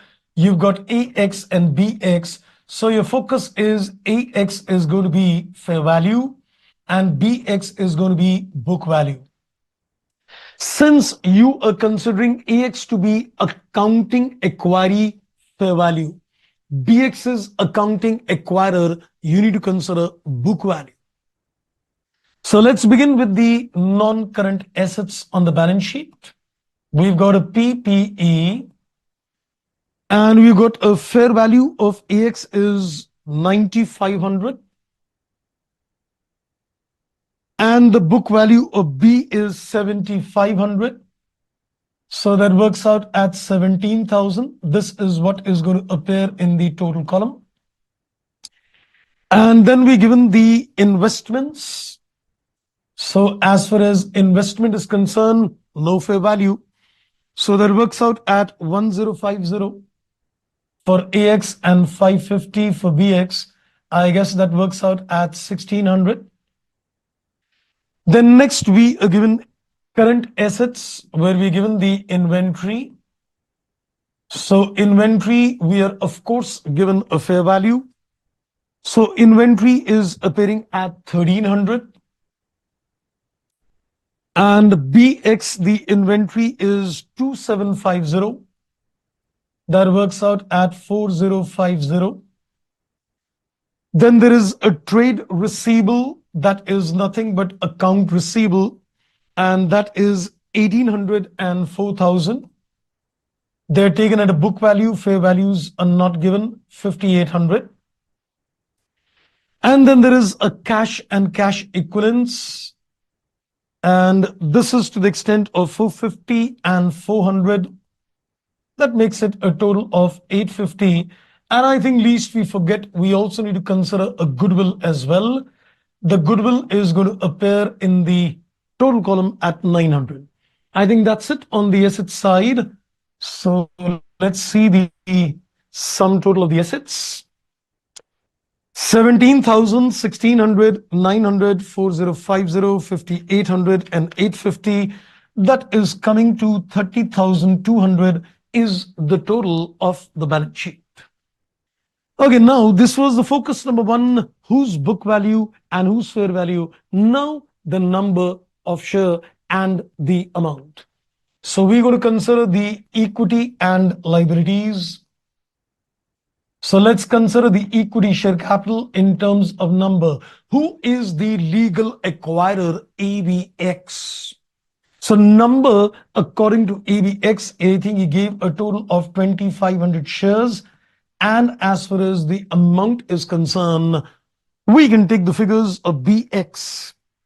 So equity share capital is 7,000.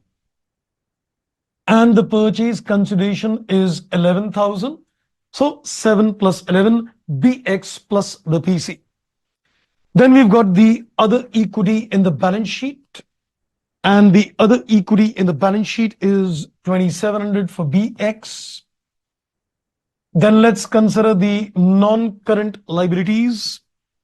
So we're given the debentures, that is 3,000 and 4,000. That makes it a total of 7,000. That is debenture. And finally, we're given the current liabilities, that is trades payable. and that is to the extent of 1,000 and 1,500. We get the total 2,500. So this should hopefully tally the balance sheet as well. Let's see if the balance sheet is agreed. So 18,000, 2,700, 7,000, and 2,500. Yes, the balance sheet is agreed at 30,200. That's the total of the balance sheet. Okay, so I think that was a case of a reverse acquisition. The two cases done. No new entity is created. We did that. A new entity is created. We did that. Okay, so both the cases, we've seen how the calculations of PC is done. Typically, when the para number 33 becomes applicable, how it is done. Okay. So I think before we now move forward, okay, there's some question.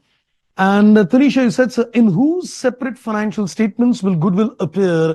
Would it be BX? But this accounting is being done for the consolidation perspective. So in any case, goodwill is not going to appear in the separate financials of any company. The separate financial statements will only be reflecting the investments in the balance sheet. That's it. Because when you create a company with a control, it becomes your subsidiary.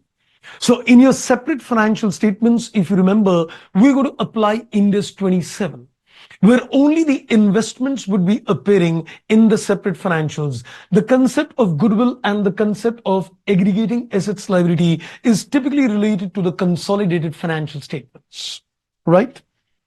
And Nivedal, sir, even if there is a tax rate, well, if there is a tax rate given the question, then of course a deferred tax implications, just like the usual manner what we've done in step 3A would apply, right? I guess you got your answers. Now, friends, before we go further, I need your comfort zones on a scale of 10 on the concept of reverse acquisition. I know it's been very technical indeed.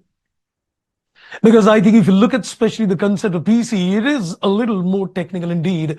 But I still want you to make an assessment and tell me, on a scale of 10, what is your comfort zone on the concept of reverse acquisition? We've done two varieties of question. Okay, got it. Great.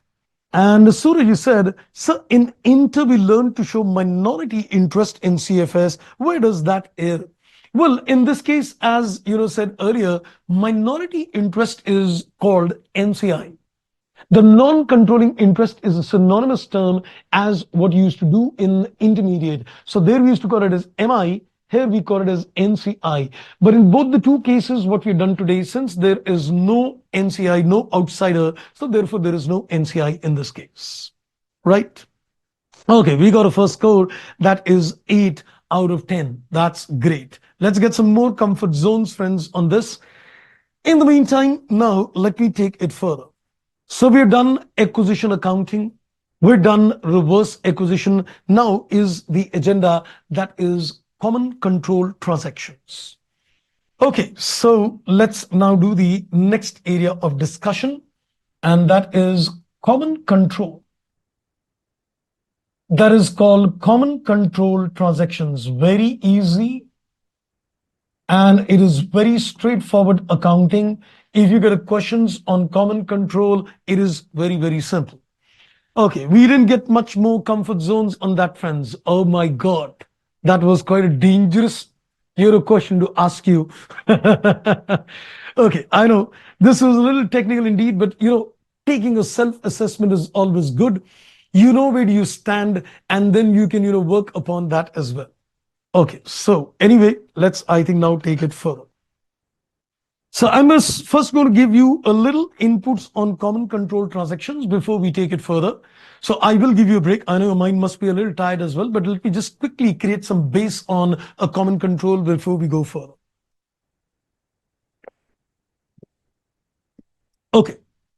Now, this common control transaction is addressed by the Appendix C of the standard. There is an Appendix C in Index 103, and that gives me the inputs on a common control transactions. Let me take an example to illustrate what is a common control, because there are two things what we need to understand. How do you identify that it is a common control transaction? And what is the accounting if it is a common control transaction? One thing, if you remember, the concept of common control transaction is applicable only if it is a related party transaction.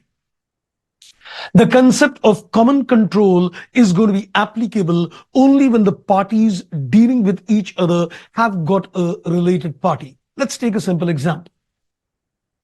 Let us say there is a company AB Limited, and this company has got two divisions. One is a division A and one is a division B. Please watch this example carefully. So let's say there is a company AB Limited and it has got two divisions, A as well as a division B. Now, let us say there is Mr. X, and Mr. X has got, let us say, 80% stake in this company. He's got 800 shares in the company out of a total of 1,000 shares in the company. So let us say this company has got a total of 1,000 shares and Mr. X has got 80% stake. He's got 800 shares in this company. Now, let's say the company A is a very profitable division. Let's say the the division A is supposed to be a very profitable division, and the division B is supposed to be a huge loss-making division. So the company AB has got two divisions. One is A, highly profitable, and division B, which is a huge loss-making division. Now, because the company is making a financial statement, the losses of B is wiping out the profits of division A. And the overall financial results are not looking encouraging. And therefore, what the company AB decides, it decided to create a new company. It decided to create a new company, let's say B Limited in this particular case, and it wants to transfer the division B to this company B Limited. So the company AB wants to take this division out of the business and transfer it to a fresh company altogether without retaining a control on this company. They don't want to create this company as a subsidiary.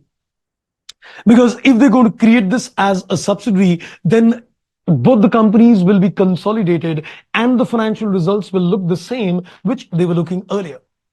So the agenda of the management is they want to, take this loss-making division out in a form that it doesn't impact the financial results of A. So they want to create a new company and transfer the division B to another company. So what do?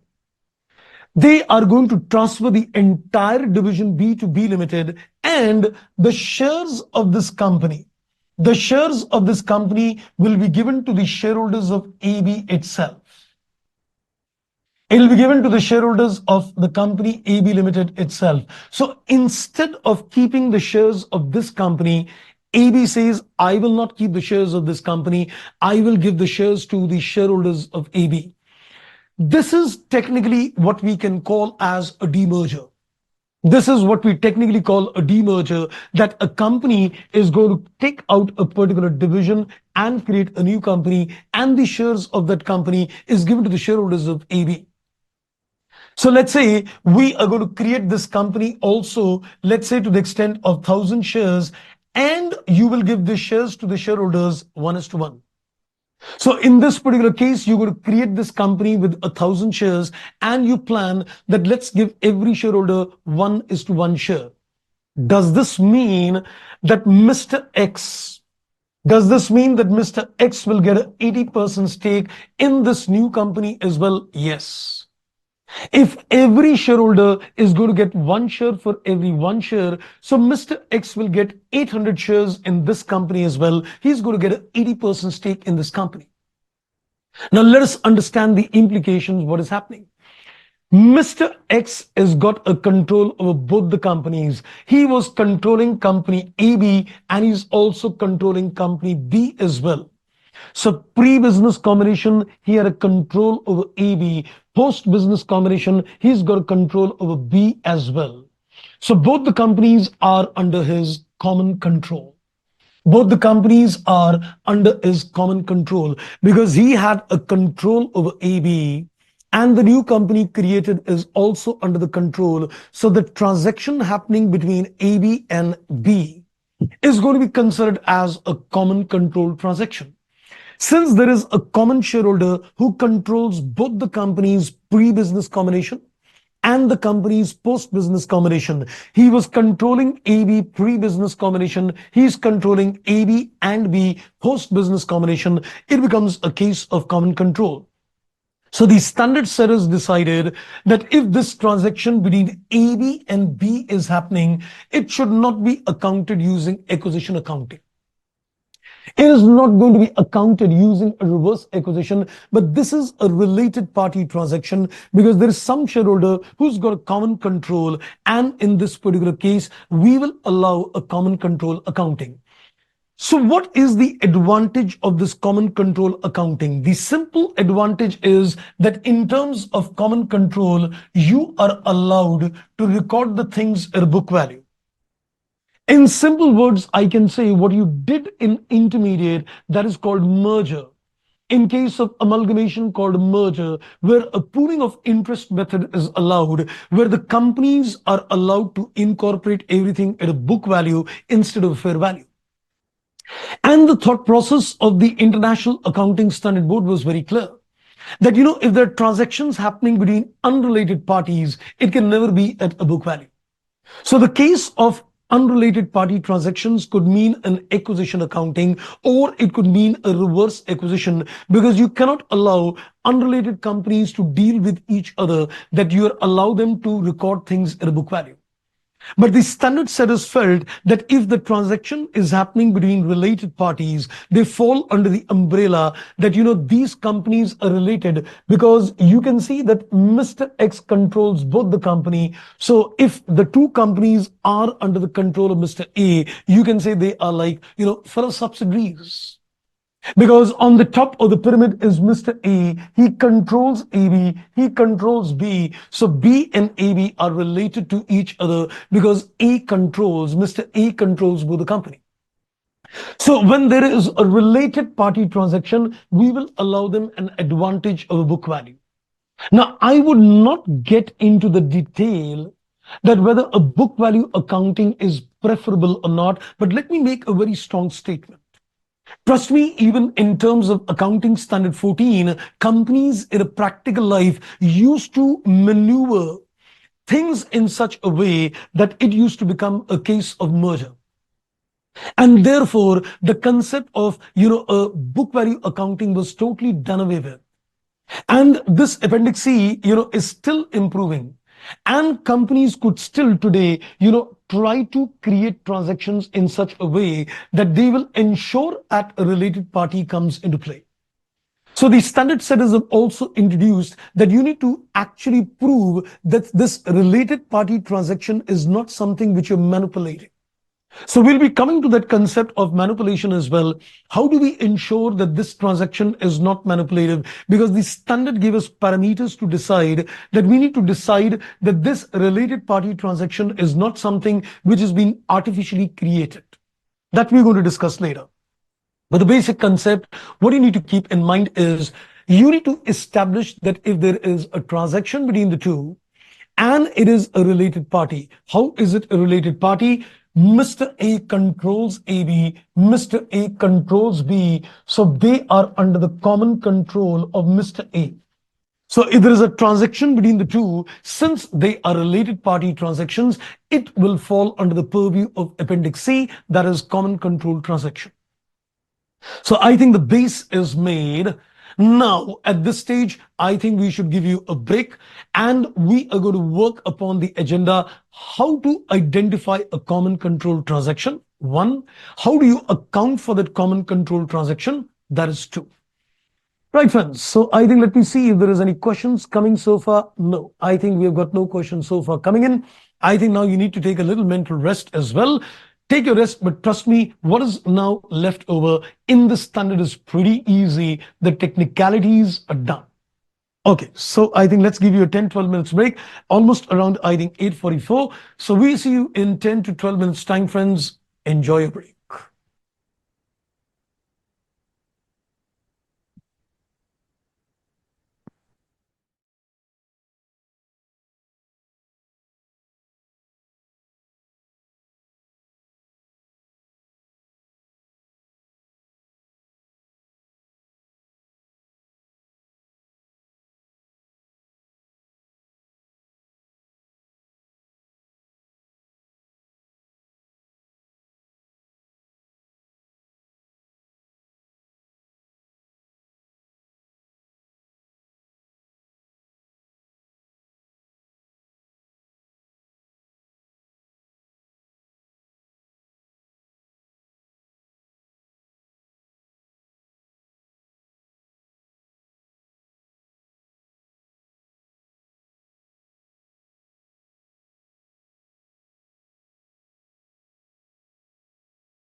Welcome back, friends. Right, so we were discussing the concept of common control transactions with you before the break. Now we are going to first of all focus on how do you identify that it is a case of a common control transaction. So we're going to do some questions also with you, and then we're going to see how the accounting for a common control is done. So I think let's begin the journey. Well, at the first instance, if I'm looking at identifying whether it's a common control transaction or not, there are two important aspects which we need to see. Don't worry, we'll take some examples also very soon, but there are two important aspects. So there are two important aspects which we need to identify before we zero down on the fact that yes, it is a common control transaction or not. Number one, if let us say more than one, if let us say more than one has a control over the company, because sometimes it is possible that not a single shareholder controls a company, but a group of shareholder controls the company. And then we say it is supposed to be, you can say, a collective control. So I would say there are two kind of situations, like the example which I gave you, that Mr. A controlled the company AB, and he is the single shareholder who controls the company AB as well as B. So at the first instance, you need to watch out in the question that if there is a single person controlling, it's not an issue. But if there is more than one which has got a collective control, if there is more than one shareholder which has got a collective control over the company, then what is most important? What is most important is that there must be a contractual agreement between them. There should be a contractual arrangement between them that they will act together. That they will act together. So mind the words again. I'll give you an example to illustrate this. So let's say, for example, in the previous case, as we said, Mr. X controls the company AB Limited. And in this particular case, we created a new company B Limited. So it is a single shareholder who is controlling both the company. Well, if there is a single shareholder controlling the company, I would say it is a case of control. I would say it's a case of control. Then step number one is not an issue for me, because I can very clearly see that yes, Mr. X, a single shareholder, controlled AB and is also controlling B. But let's say, for example, we say that Mr. X and let's say there is also Mr. Y. There are two people, none of them individually controls AB. Mind the words, none of them individually controls the company AB, but they've got what we can say is a collective control. I call it a CC. So in this particular case, Mr. X alone or Mr. Y alone is not controlling the company, but they are collectively having a control over AB.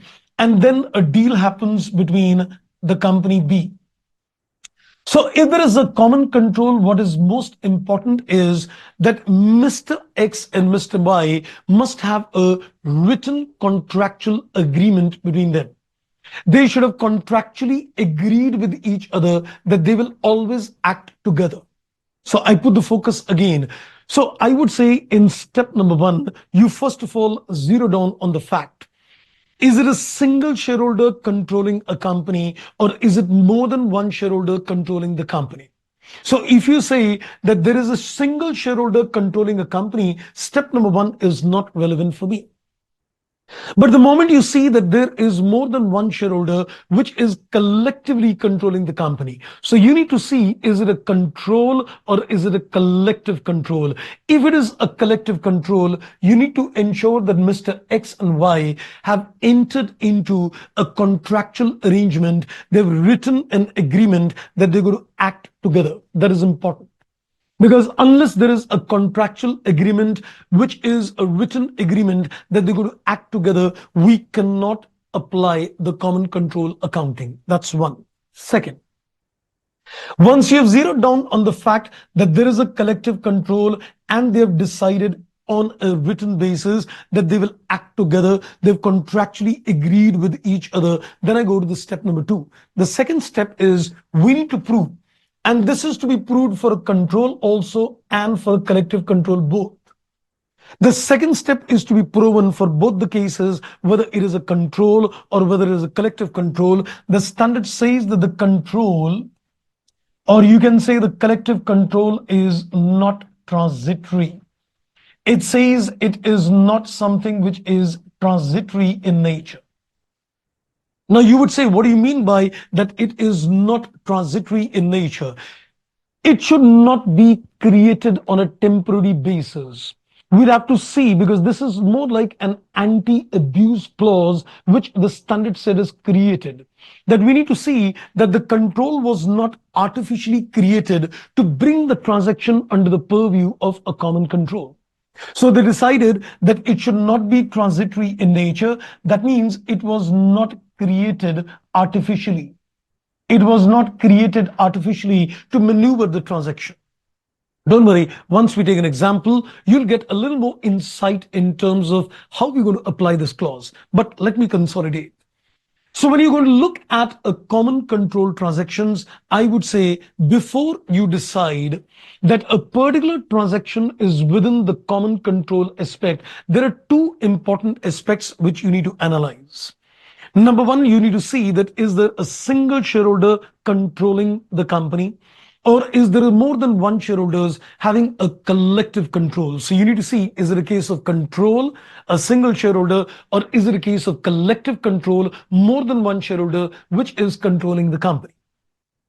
If it is a collective control, you need to see that there is a contractual agreement between the shareholders that they will act together jointly.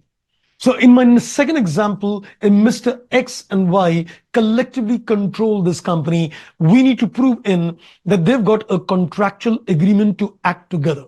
That is one. Second, whether it is a case of control or whether it is a case of collective control, you need to prove that this is something which was there. It is not something which is artificially created. Now you would say, sir, how do we create an artificial control to bring a transaction under the purview of a common control? No worry, we'll explain that. There is a very interesting example which is given in the education material as well as in the study material, which tells us how do we check that the control is not something which is temporary, it is not something which is artificially created, it is not something which is transitory in nature. Right? I guess so far so good. I hope we've been able to understand this particular part. Now, let's go further. I'm now going to take you to some illustrations which are given in the study material as well. And we want to have a look at how do we identify a common control transaction. Now, have a look at illustration number 31. This is illustration number 31 in the study material, and let's apply the two aspects which I gave you. Let's read and apply the aspect. It says ABC and XYZ are owned by four shareholders, that is B, C, D, E, each of whom has got a 25% of the shares in each company. I think one thing is very clear once you read the very first sentence, that none of them has got an individual control. None of them has got individual control because each one of this has got a 25% stake. So one thing is clear, there are more than one shareholders and we need to see that there is a collective control. Diagrammatically, you can see that B, C, D, E each has got 25%. This is collectively 75, 25 each, and this is again 25. So they've got a collective control over ABC, they've got a collective control over XYZ. Now, shareholders B, C, D have entered into a shareholder agreement in terms of governance of ABC and XYZ, due to which they exercise a joint control, or I can call it as a collective control. Now, if you remember what I said, I said that if there is a collective control, what is important for me is that they must enter into an agreement that they will collectively control the company. Now, watch this carefully. There are four shareholders, 25% each, but the agreement is only between B, C, D. Since the agreement is between B, C, D, we will say that the companies are under the collective control of only B, C, D and not E. Because E is not a party to the arrangement whose agreement, whose consent is required. They very clearly said shareholders BCD entered into an agreement that they will govern both the companies under their collective control. Therefore, in the diagram, you can see that E is being excluded out. E is being excluded out in the chart.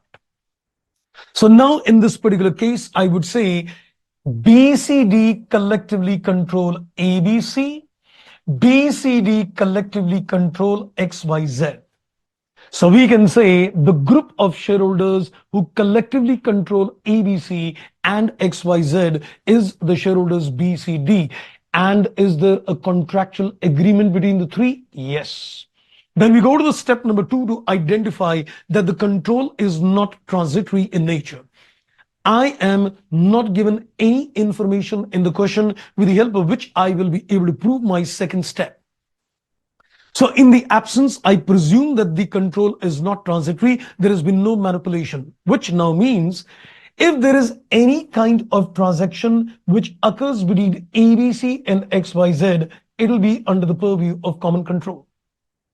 Since you can say that BCD are the people who are controlling both the companies are under the common control of BCD. So if there is any transaction which occurs between the two companies, acquisition or reverse acquisition would not apply. It would be under the purview of a common control. So I hope my step 1 is clear. So the moment this particular illustration is focusing only on the aspect of identifying the collective control, not on the control is transitory. If I consider my 2 steps, the first is to see that is there a control or is there a collective control? If there is control, go to step 2. If there is a collective control, see is there a contractual agreement between the shareholders or not, that they're going to act jointly together. And then step number 2 will be seen that the control is not transitory, but I'm not given information. Don't worry, I'll document the steps after the example. So this was illustration 31. Let's have a look at another illustration as well, extension of the same illustration itself. So let's have a look at illustration number 32. Let's have a look at illustration number 32, which is a variation of illustration number 31. It says ABC and XYZ are owned by 4 shareholders, BCD, each of which has got a 25% share. Same thing. There is no agreement between any of the shareholders that they will exercise the voting power jointly. If there is no agreement between the shareholders, it can never be a case of a common control transaction.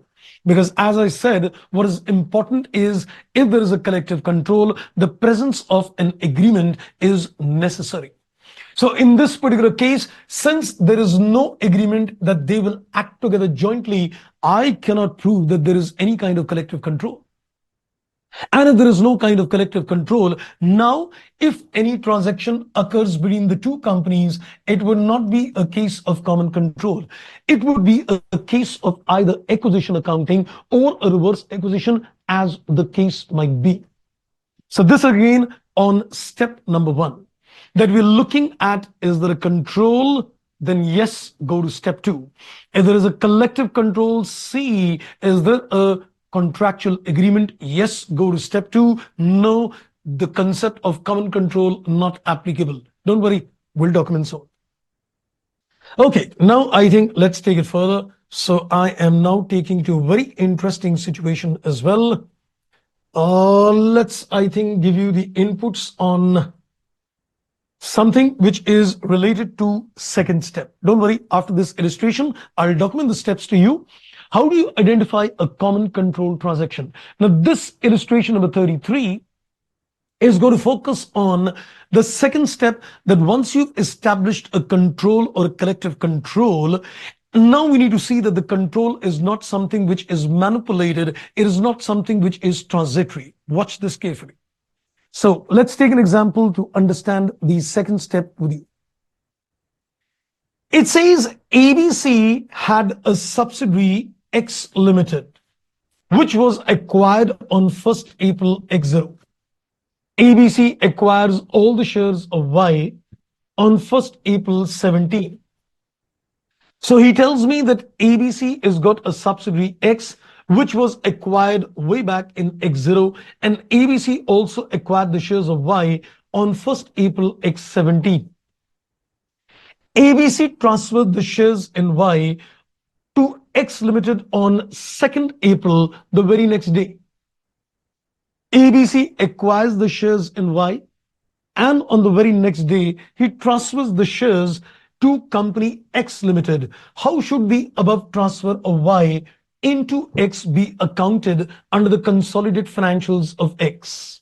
Now watch this carefully. This is slightly tricky. This is one of the clarifications given in the education material as well, and it is now in the study material as well. Now watch this example carefully. Now, we need to see the focus in this illustration is on the second step. The control is not transitory in nature. Now, what happened? Company ABC had a control over company X. This was before the transaction occurred. Now, what happened immediately thereafter? Company ABC also got a control over company Y. This control was established on, it says, 1st April X0. This was on 1st April X0. This is 1st April X0, and this was acquired on 1st April 17. So company ABC has got a control over X and Y. Now let's begin with the step number 1. Is there a single shareholder, or is there more than one shareholder with a collective control? It's a single shareholder. ABC controls X, ABC controls Y. I don't need any contractual agreement because there is a single shareholder. I go to the step number 2. Now what happened later? The company ABC transferred the control to company Y. Now it created a chain. ABC controls X, ABC controls Y. Now the question arises, the transaction is taking place between X and Y. We need to understand, are they related party? Now, if I see on a logical level, ABC is under the control of X, ABC is in the control of Y, so both of them under the common control of ABC. So if there is any transaction which is going to occur between the two, it should be under the purview of common control. I repeat, the company ABC controls X, the company ABC controls Y, and therefore they are under the common control of ABC. So if there is any transaction between X and Y, it would be under a common control. But just imagine, in this particular case, ABC had a control over X. Now let's imagine that ABC would not have acquired a control over Y, and X would have directly dealt with Y. Because what is happening, ABC gets a control over Y, and then X is getting a control over Y. Let's consider for a moment that ABC is out of the picture. Let's tell ABC that you don't get into the deal. Let X independently acquire Y. Now, if ABC would not have acquired a control over Y, but X would have directly dealt with Y, do you think it's a common control? ABC controls X, but he never controls Y. So if there is a transaction between X and Y, then it is not a related party transaction. And if it is not a related party transaction, you cannot bring this under the purview of common control.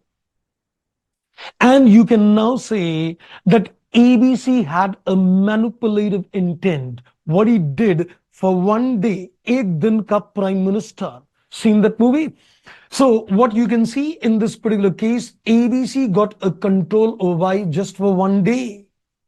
And then a transaction occurred between X and Y. He created an artificial control for just one day. So that when a transaction occurs between X and Y, we can say it's a common control. But this control was created just for a day. If this control was created just for a day, it cannot be considered as a common control. This is what is called control. In this case is transitory. It was created. So the standard setters had one thing very clear in the mind.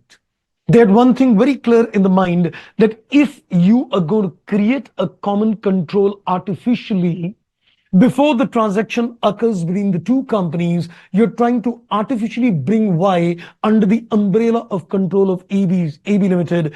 It is simply a manipulation. So they said, we're not going to allow the concept of a common control. In this case, any transaction between X and Y is a part of the acquisition accounting or a part of the reverse acquisition, but common control is not allowed. So moral of the story is, what were the standard setters up to?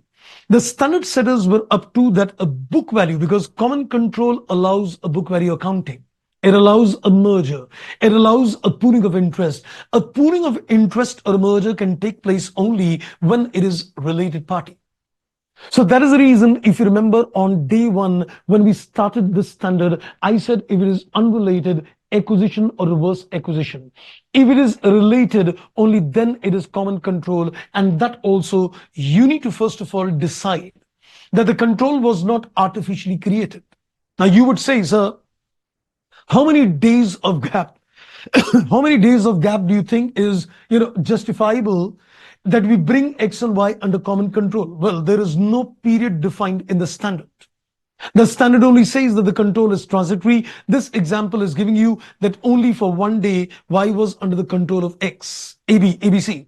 Now, if you ask me how many days is good enough to prove that Y was under the common control of ABC, no, there is nothing given in the standard. It is a pure judgmental fact.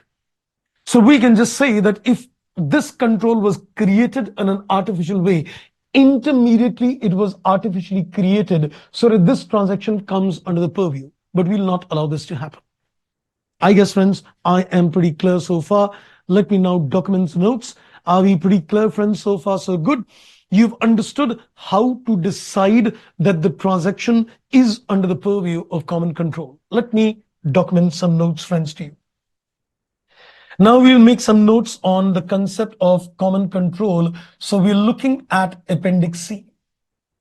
We're looking at Appendix C, which is called common control transactions. Which is called common control transactions.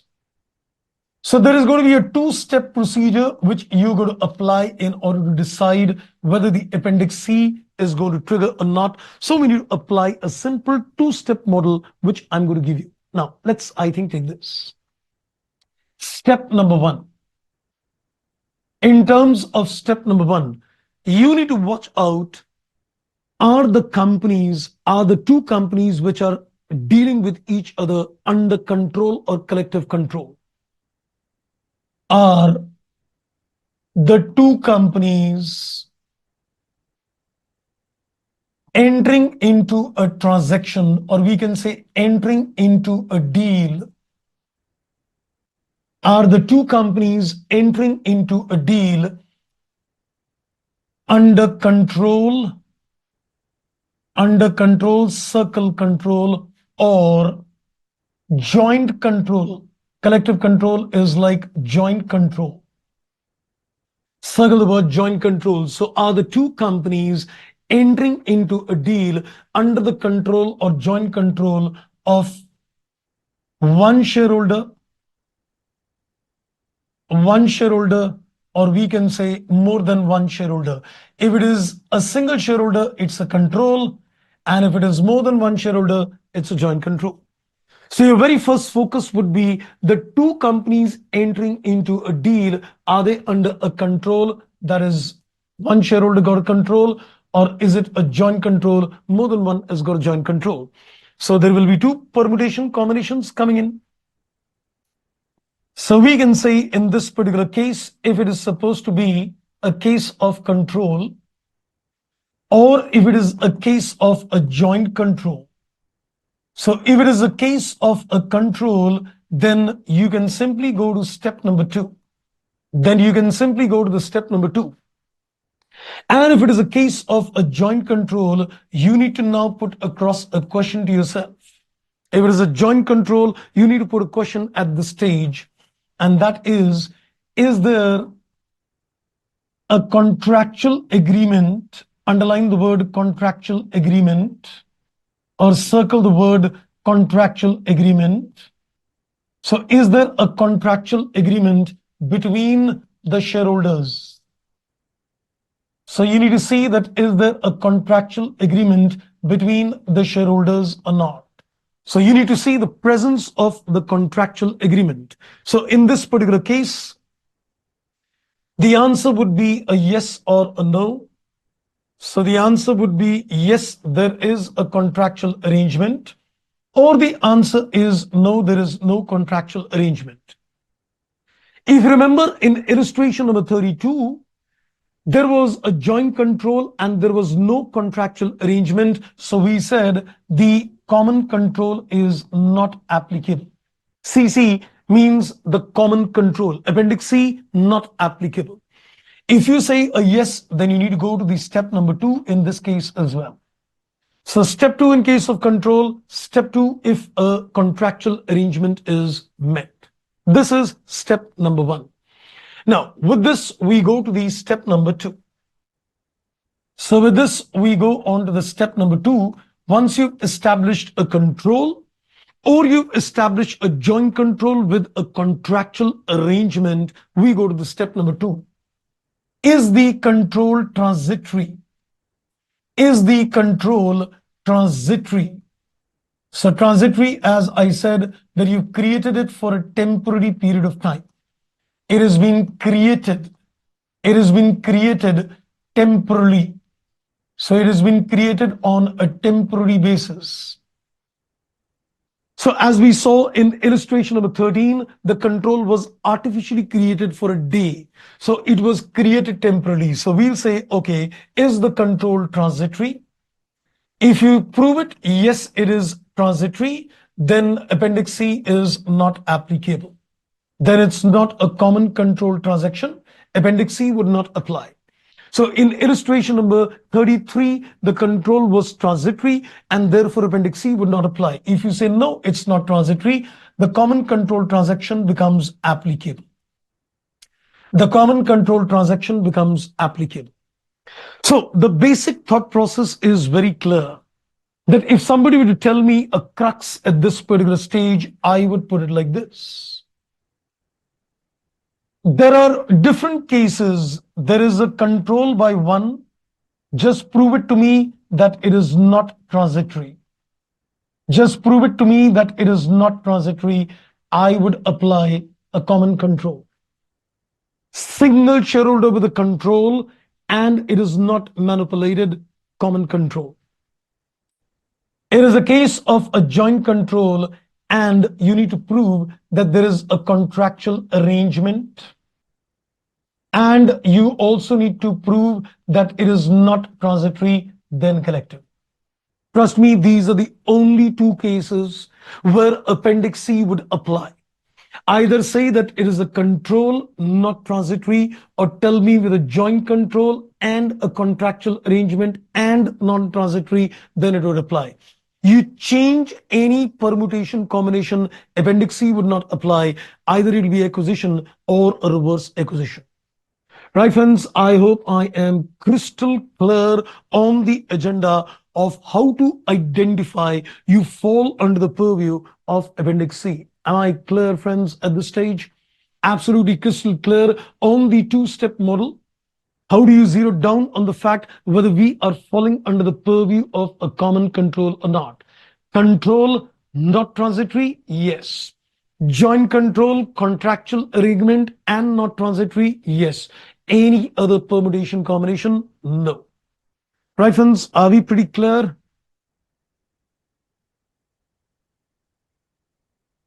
Okay, we didn't get any response so far on that. I hope I am pretty clear. I think reverse acquisition has taken a lot of toll on our minds. Okay, so let me get some input, friends. Are we clear with the concept of identifying a common control at this stage? Yes or no? Do send me your inputs. Now let's take it further. I am now going to give you the accounting treatment of a common control transaction. How does the accounting happen in terms of common control? So let's focus now on the accounting treatment. It's a very simple accounting treatment, very simple and straightforward indeed, but there are a few focus points what we need to keep in mind as we look at the accounting treatment in this case. Okay, so I think let's take this further. I didn't get any input so far. My God, did you send me the inputs? I didn't get even a single answer whether you're clear on common control or not. Oh my God. Okay, so let's begin with the accounting treatment, and let me divide this accounting treatment into two parts. Let me divide the accounting treatment in terms of two parts. Once you've established, let's take the same example which we were discussing earlier, then we'll do a practical illustration. So let's say there was a company AB Limited, and we created a new company B Limited where he transferred a division to B. So I'm going back to the same example with which I started off. The company AB has got two divisions, A and B, and it pushes the division B to another company, B Limited. So we're looking at the treatment in the books of AB.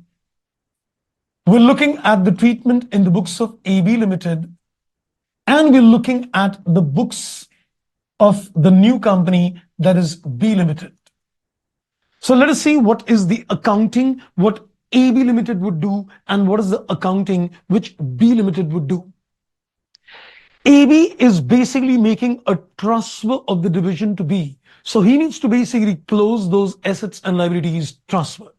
So what he's going to do, he will basically debit the liabilities transferred at a book value, of course. He will give a credit to the assets which have been transferred at a book value, of course. His objective is purely to close the assets and liabilities of division B, which have been transferred to the company B. So he closes the assets and liability by debiting and crediting them at a book value itself. Is he getting any consideration in return from B? No. The consideration which B is going to pay is going to be given to the shareholders of AB and not to AB. So AB is not going to get anything in lieu. So what I'll do, I will simply take a balancing figure in this entry, and that balancing figure is going to be a gain or loss arising, you can say, on a reconstruction. Because basically in this case, what you're doing, as I said, you're doing a demerger. And if you're doing a demerger, you're basically going to restructure the company, and the gain or loss arising will be simply transferred to other equity.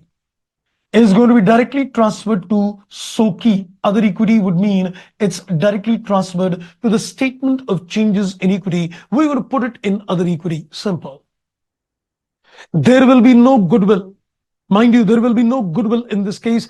You're going to get a gain or loss. Whatever is the gain or loss is taken to the other equity. So there is going to be no goodwill which will come in this particular case. It's a gain or loss directly taken in equity. Simple and straight. Now let's look at the treatment, what B Limited would do in this particular case. He is going to take over the assets, and the assets will be recorded at a book value, not fair value. The concept of common control transaction is based on a book value accounting that's called merger. That's like a pooling of interest method. So he's going to incorporate the assets at a book value, and even the liabilities will be taken at a book value. So remember, the concept of fair value would not apply because it's a pooling of interest. It's a related party transaction. So in this particular case, only book value concept would apply. And let me also clarify, you cannot create any new assets and liabilities in this entry. Once B Limited is going to put an entry in the books of accounts, as a part of this entry, he cannot land up recording any asset liability which is not in the balance sheet of AB. He is only going to record those assets and liability which were already in the balance sheet of AB, and that is also at a book value, and nothing new can be incorporated. And now we will give a credit to the purchase consideration, and there is something important here as well. The consideration might be paid either in the form of cash or in the form of shares. Now, caution. If the consideration is paid in the form of shares, you will take them at a face value and not at a premium. The shares which will be given as a part of the deal in a common control transaction, you will consider the PC as cash, and you will consider the face value. You're going to consider the face value of the equity shares issued to the shareholders of the company. You are not going to consider any fair value of the shares, but only the face value of the shares will be taken. And of course, now there will be a balancing figure in this particular case, and that would again be a gain or loss. And let me tell you, here again, the concept of goodwill cannot arise. The concept of goodwill does not arise if it is a case of a pooling of interest or common control. So any gain or loss, just like the previous books, is going to be taken directly in terms of other equity. That is, it's going to be taken in SOKI. So whatever is the gain or loss balancing figure is going to be taken directly in terms of other equity. So the accounting treatment is fairly simple in both the books of accounts in this particular case. What do you need to do in this case? Close the assets and liabilities at a book value, get the gain loss. Record the assets and liabilities at a book value and the PC based on face value of the shares and get the gain loss. No goodwill can arise in either of the books of accounts. It's simply a gain or loss, which is going to be transferred directly in terms of equity. That is SOKI. I think now we should do a practical illustration with you on the concept of a common control transaction. Let me now take you to a practical illustration on this. So I have added a small little question in the assignment as well. And I think let's take you to a simple example at this stage. This is a question in the study material as well. And it's a comprehensive good question. Question number 32 in front of you. I think that is good enough. I think, do we need to zoom it further? I think it's good to go. Yes, now we started getting messages from your side. Yes, we got it clear. Okay. Maybe the chat was coming a little slow earlier. Okay, now let's take a comprehensive question on the concept of a common control transaction. We will first identify how do we decide it is common control, and then we'll do the accounting in the books of the two companies. It says Maxi Mini has got two divisions, Maxi and Mini, and the draft information of assets and liabilities is given. So we give the balance sheet of Maxi Mini with information on Maxi Mini separately given. It is decided to form a new company, that is Mini Limited, to take over the assets and liabilities of Mini division. So what is happening in this case? The company Maxi Mini has got two divisions, and it is creating a new company Mini and transferring one of the divisions. It's like a demerger. Accordingly, Mini is incorporated to take over at the balance sheet figures, book value, the assets and liabilities of that division. Mini will allot 5 crore equity shares to the members of Maxi Mini. So the consideration paid by Mini is not given to Maxi Mini, it is being given to the shareholders of Mini. Now, we'll see that. It says the members of Maxi Mini are therefore to become the members of Mini as well without making any further investment. Now, let's first of all see the aspect of common control. I am assuming that, let's say there is Mr. X. Nowhere in the question I'm given anything, but I'm assuming. Let's assume that there is Mr. X who has got a control over Maxi Mini. Who's got a control over Maximini? Let's assume that Mr. X is one of the shareholder who has got a control over Maximini. I'm nowhere given in the question, but I'm assuming that let's say there is a single shareholder who controls Maximini. Now, if you look at the share capital of Maximini, it is 50 crores. That is 5 crore shares of 10 rupees each. So the company Maximini has got 5 crore shares. So let's assume that out of this 80%, let us assume that out of this 80% is with Mr. X. So he's got 4 crore shares in this company. Out of 5 crores, he's got 4 crore shares in this company. He controls the company Maximini. Now, Mini company is created with another 5 crore equity shares. So when another company that is Mini is created, this company is also created with an equal share capital base. That means if the shares are given to the members of Maximini, everybody got 1:1. Because the number of shares in Maximini is 5 crores and the number of shares in Mini is also 5 crore. So every shareholder got 1:1. Does this mean that Mr. X will also get an 80% stake in Mini and he would also get a control over Mini as well? Yes. So, but why are you assuming that Mr. X is the single largest shareholder of this company to prove that it is within the ambit of a common control?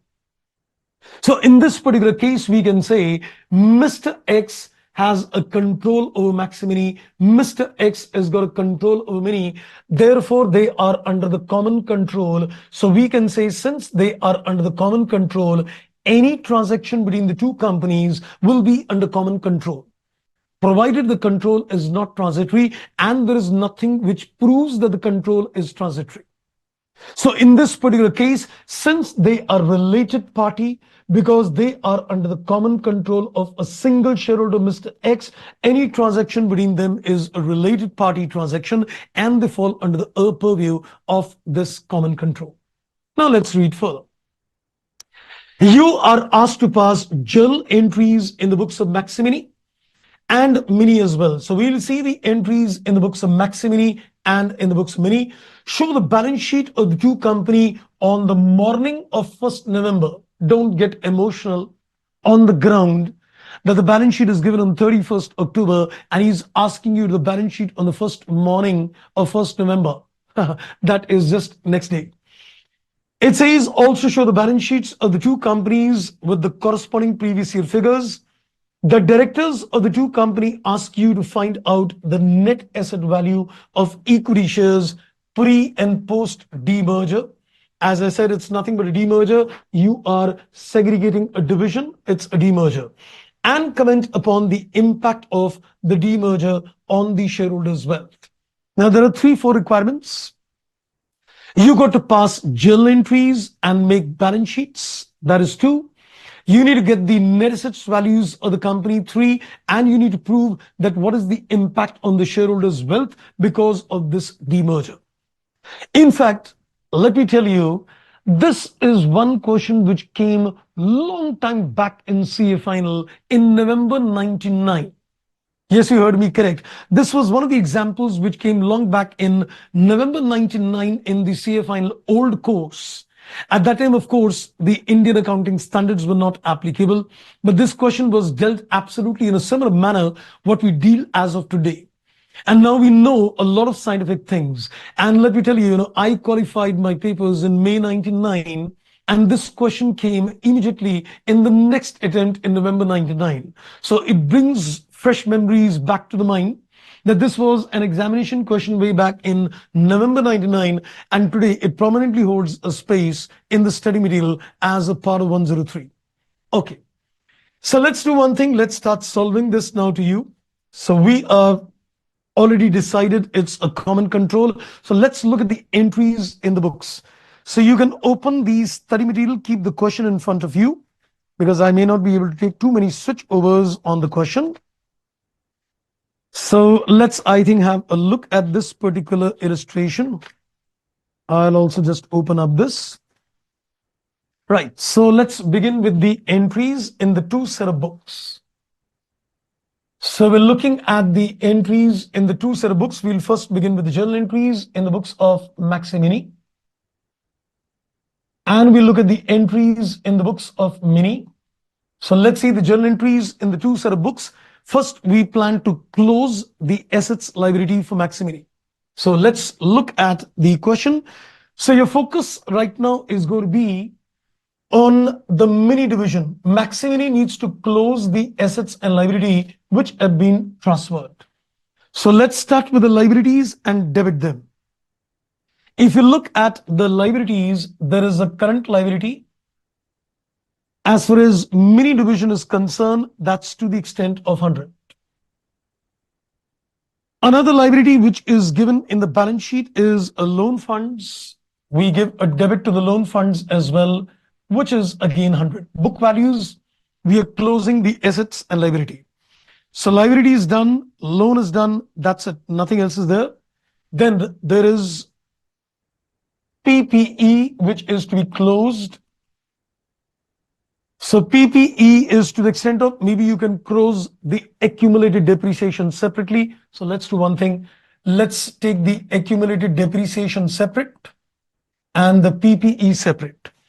The gross block is 300 and the accumulated depreciation is 100. So closing the gross block and the accumulated depreciation. And there is a current assets also to the extent of 300. So what I've done, I have taken a debit to all the liabilities and I've given a credit to all the assets, closing the assets and liabilities completely at a book value. I did not receive any consideration as Maximini. So let's see the balancing figure. I guess on the debit side, we're getting 300, credit is 600. So we are getting a balancing figure on the debit side. I guess we are getting a balancing figure on the debit side that is 300. And this is nothing but you can say is a loss on reconstruction. This is a loss on reconstruction. Where will you take this loss? It will be adjusted against the other equity in the balance sheet of the company. So in this particular case, the balancing figure is a loss due to reconstruction, which is a demerger in the given example. And this will be taken in terms of other equity. Okay. Now let's come to the books of Mini. So what he needs to do, he needs to record the assets, debit, current assets, debit, current liabilities gets a credit, and the loan also gets a credit. And everything is to be taken at a book value. There is no presence of a fair value. So what he closes here gets incorporated in the other books. So PPE is got a book value net 200. Current assets is 300. Current liabilities and the loan is to the extent of 100. So all we've done just a reversal entry that we have basically put all the assets at a book value, all the liabilities at a book value. And now Mini is supposed to pay the consideration as well. So let's take the purchase consideration, which you are going to pay to the shareholders of Maximini. So what was the purchase consideration? He gave 5 crore shares of 10 rupees each. We need to consider the face value. So 5 crore shares of 10 rupees each, that is the face value of the equity shares done. Now let's see what is the balancing figure in this entry before we discharge the PC. So debit side is 500, that is 250. So we are getting a balancing figure on the credit side, that is 250. And this is nothing but it's a gain, which is nothing but is capital reserve, which is again going to be taken as a part of the other equity in the balance sheet. You would notice something, and I would like to show you that something else as well. The loss here is 300 and the gain here is 250. Now you would say that this is the reversal entry of this entry. Then the loss of one should equal to the gain of the other. Technically, yes. But there is a purchase consideration as well. You can see the 50 plus 250 is equal to this 300. So you can see that one man's meat is another man's poison. Or rather, I would say one man's meat is another man's poison. Because what is happening in this case, a loss to one company is becoming a gain to the other company. So his loss is 300, out of which 50 gets created as a share capital and 250 becomes a gain. So basically, you're carving out a new company, demerging out a new company out of an existing company. And that's how the entries would look like. And then the PC will be discharged, PC gets a debit, and the equity share capital gets a credit, that is to the extent of 50 crores. The purchase consideration is given in the form of equity shares to the shareholders of the Maximini, and they get these 50 crore shares. Journal entries done. Now with this particular focus, let's go on to the balance sheets. So now we want to make a balance sheet of the company. And the question says, give me the balance sheet pre as well as post demerger for both the companies in hand. So let's create the balance sheets of the company now on this basis. So let me create the balance sheets of the company. So we're going to create a total of 3 columns. Let's keep the particulars on one side. And let's create a balance sheet of Maximini pre and post demerger. But as far as Mini is concerned, it's only post. So we want to look at the balance sheet of Maximini pre as well as post demerger. And we want to look at the balance sheet of Maxi, which is definitely, Mini. So we want to look at the balance sheet of Mini, which is simply post demerger because it was not present before that. So we'll see a comparative balance sheet with which we'll also calculate the net asset value per share and then see the shareholders' impact as well.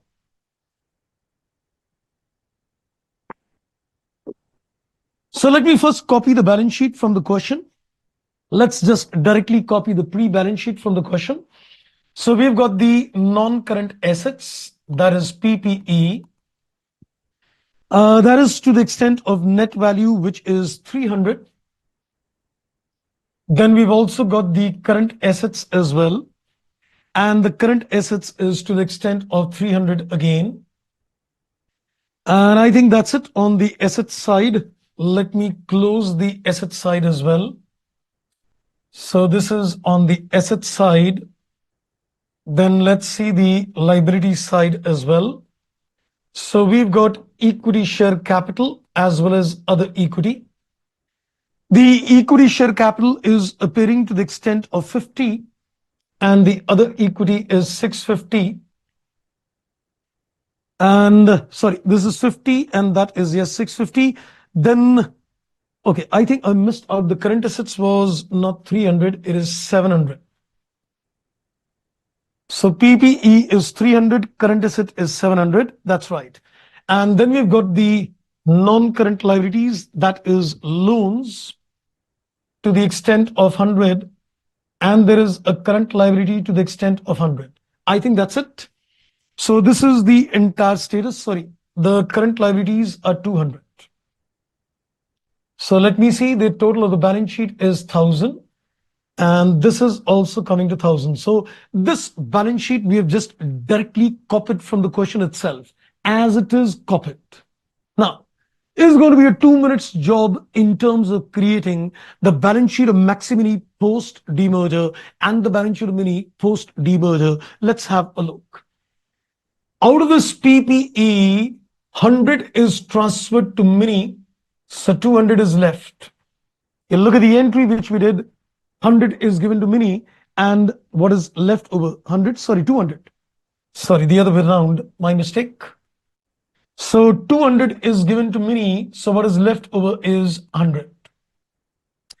I guess out of the current assets, 300 is given here, so left over is 400. So what has been given to him goes in his balance sheet, leftover goes out here. Equity share capital remains 50. He also created an equity share capital 50. He got a loss on demerger, that is 300. Loss on demerger would be netted off, it becomes 350. He got a gain on a demerger, that was 250. Loans transferred completely here. Current liabilities 100 transferred out here. So this is the status of the balance sheet post demergers. So that is 500, and this works out at 500. This is again 500, and this also works out at 500. Wow. So the balance sheet pre-post demerger is done. The first requirement of the question is done. The journal entries in the two set of books, and we've also seen the balance sheets of the company pre and post demerger. But the question is not done. Now there is another requirement in the question. He is asking me to calculate the net asset value per share. It's also called intrinsic value per share. So when we say that we need a net asset value, or you can say an intrinsic value, net assets divided by number. So let's do one thing. Let us now calculate the value per share. So we are interested in calculating the net asset value per share. Let us calculate the net asset value per share for these companies. Now, net assets can be assets minus liability, or alternatively, share capital plus other equity. Either you consider assets minus liability, or you simply consider the sum total of the share capital and the other equity. So we can say this is the net assets. This is the net assets of the company. And you can divide this by the number that is 5. So 700 is the net assets divided by 5, 140. This is 400 divided by shares 5 is 80. This is 300 divided by the number of share 5, it is 60. So that gives me the status of what is the net asset value per share. So we've got the net asset value per share 140, this is 80, and this is 60. Now you are about to see something very interesting indeed. He is asking me what is the impact on the shareholders' wealth. Now, if I were to look into the impact on the shareholders' wealth, watch the words carefully. Earlier, the shareholder had one share which was worth 140. Earlier, the shareholder had one share in this company worth 140. Now he's got one share in this company and he's got one share in this company. So 80 plus 60 is still equal to 140.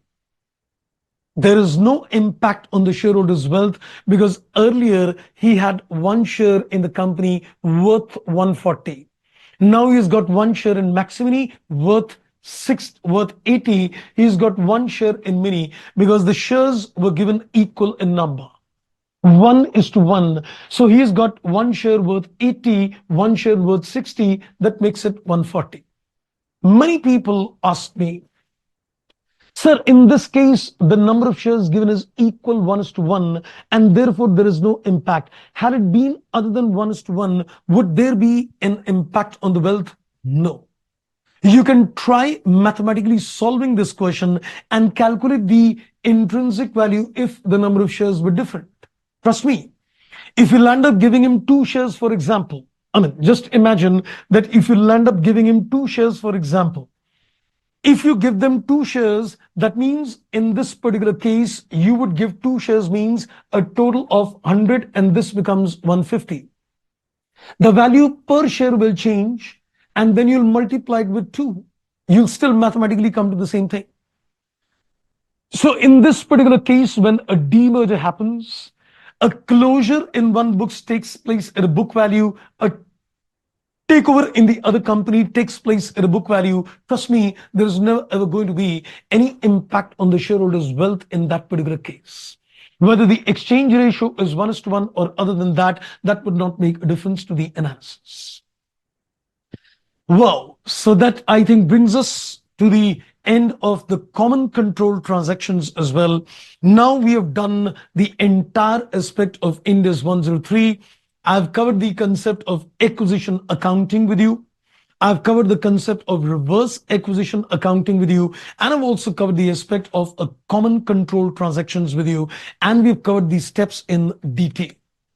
Now, what you need to do, friends, is you need to make a consolidated revision of the standard that is 103. And then you should sit down and do all the questions which are given in the study material, and try questions also from the RTPs and the past examination questions. I'm sure you're going to feel much, much more confident in terms of the standard. So before we end, of course, let me see if you've got any further questions, friends coming in. Please ask me if you've got any further questions. But this part is over. Now, what we're going to do in the next session with you, we're going to start with another set of standard on consolidations. Our journey is going to start on Ind AS 110. So we'll be having some classes on Ind AS 110, followed by Ind AS 111, followed by Ind AS 28, and followed by Ind AS 27. So we'll be covering those consolidation standards which I gave you as a mapping in the very first class. 103 is over. Now comes the consolidation chain, which we're going to do. Okay, I think I've got a question from Nivetal. So in RTP November 19 comprehensive question you told to try, could you please clarify why is the quoted price on 1117 is taken for PC, though the shares were purchased in November? Well, if you remember, I had given you the concept of a PHI, and I said that because that is a question where you have a PHI, and the previously held interest is to be always taken at a fair value.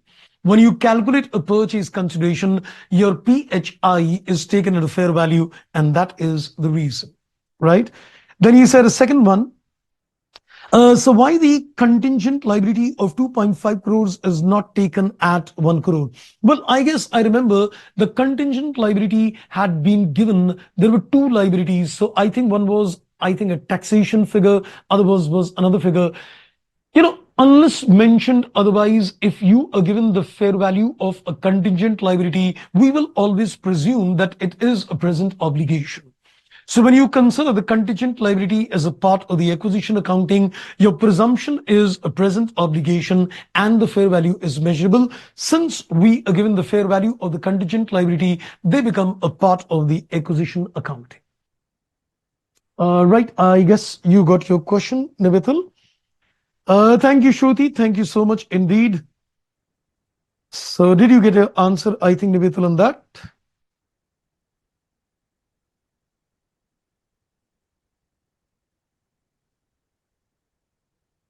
Okay, got it. Claire, thank you so much indeed. That's wonderful. That was great.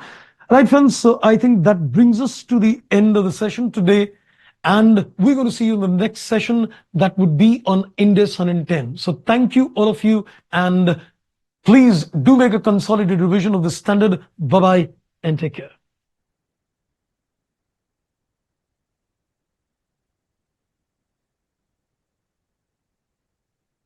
Haji, thank you.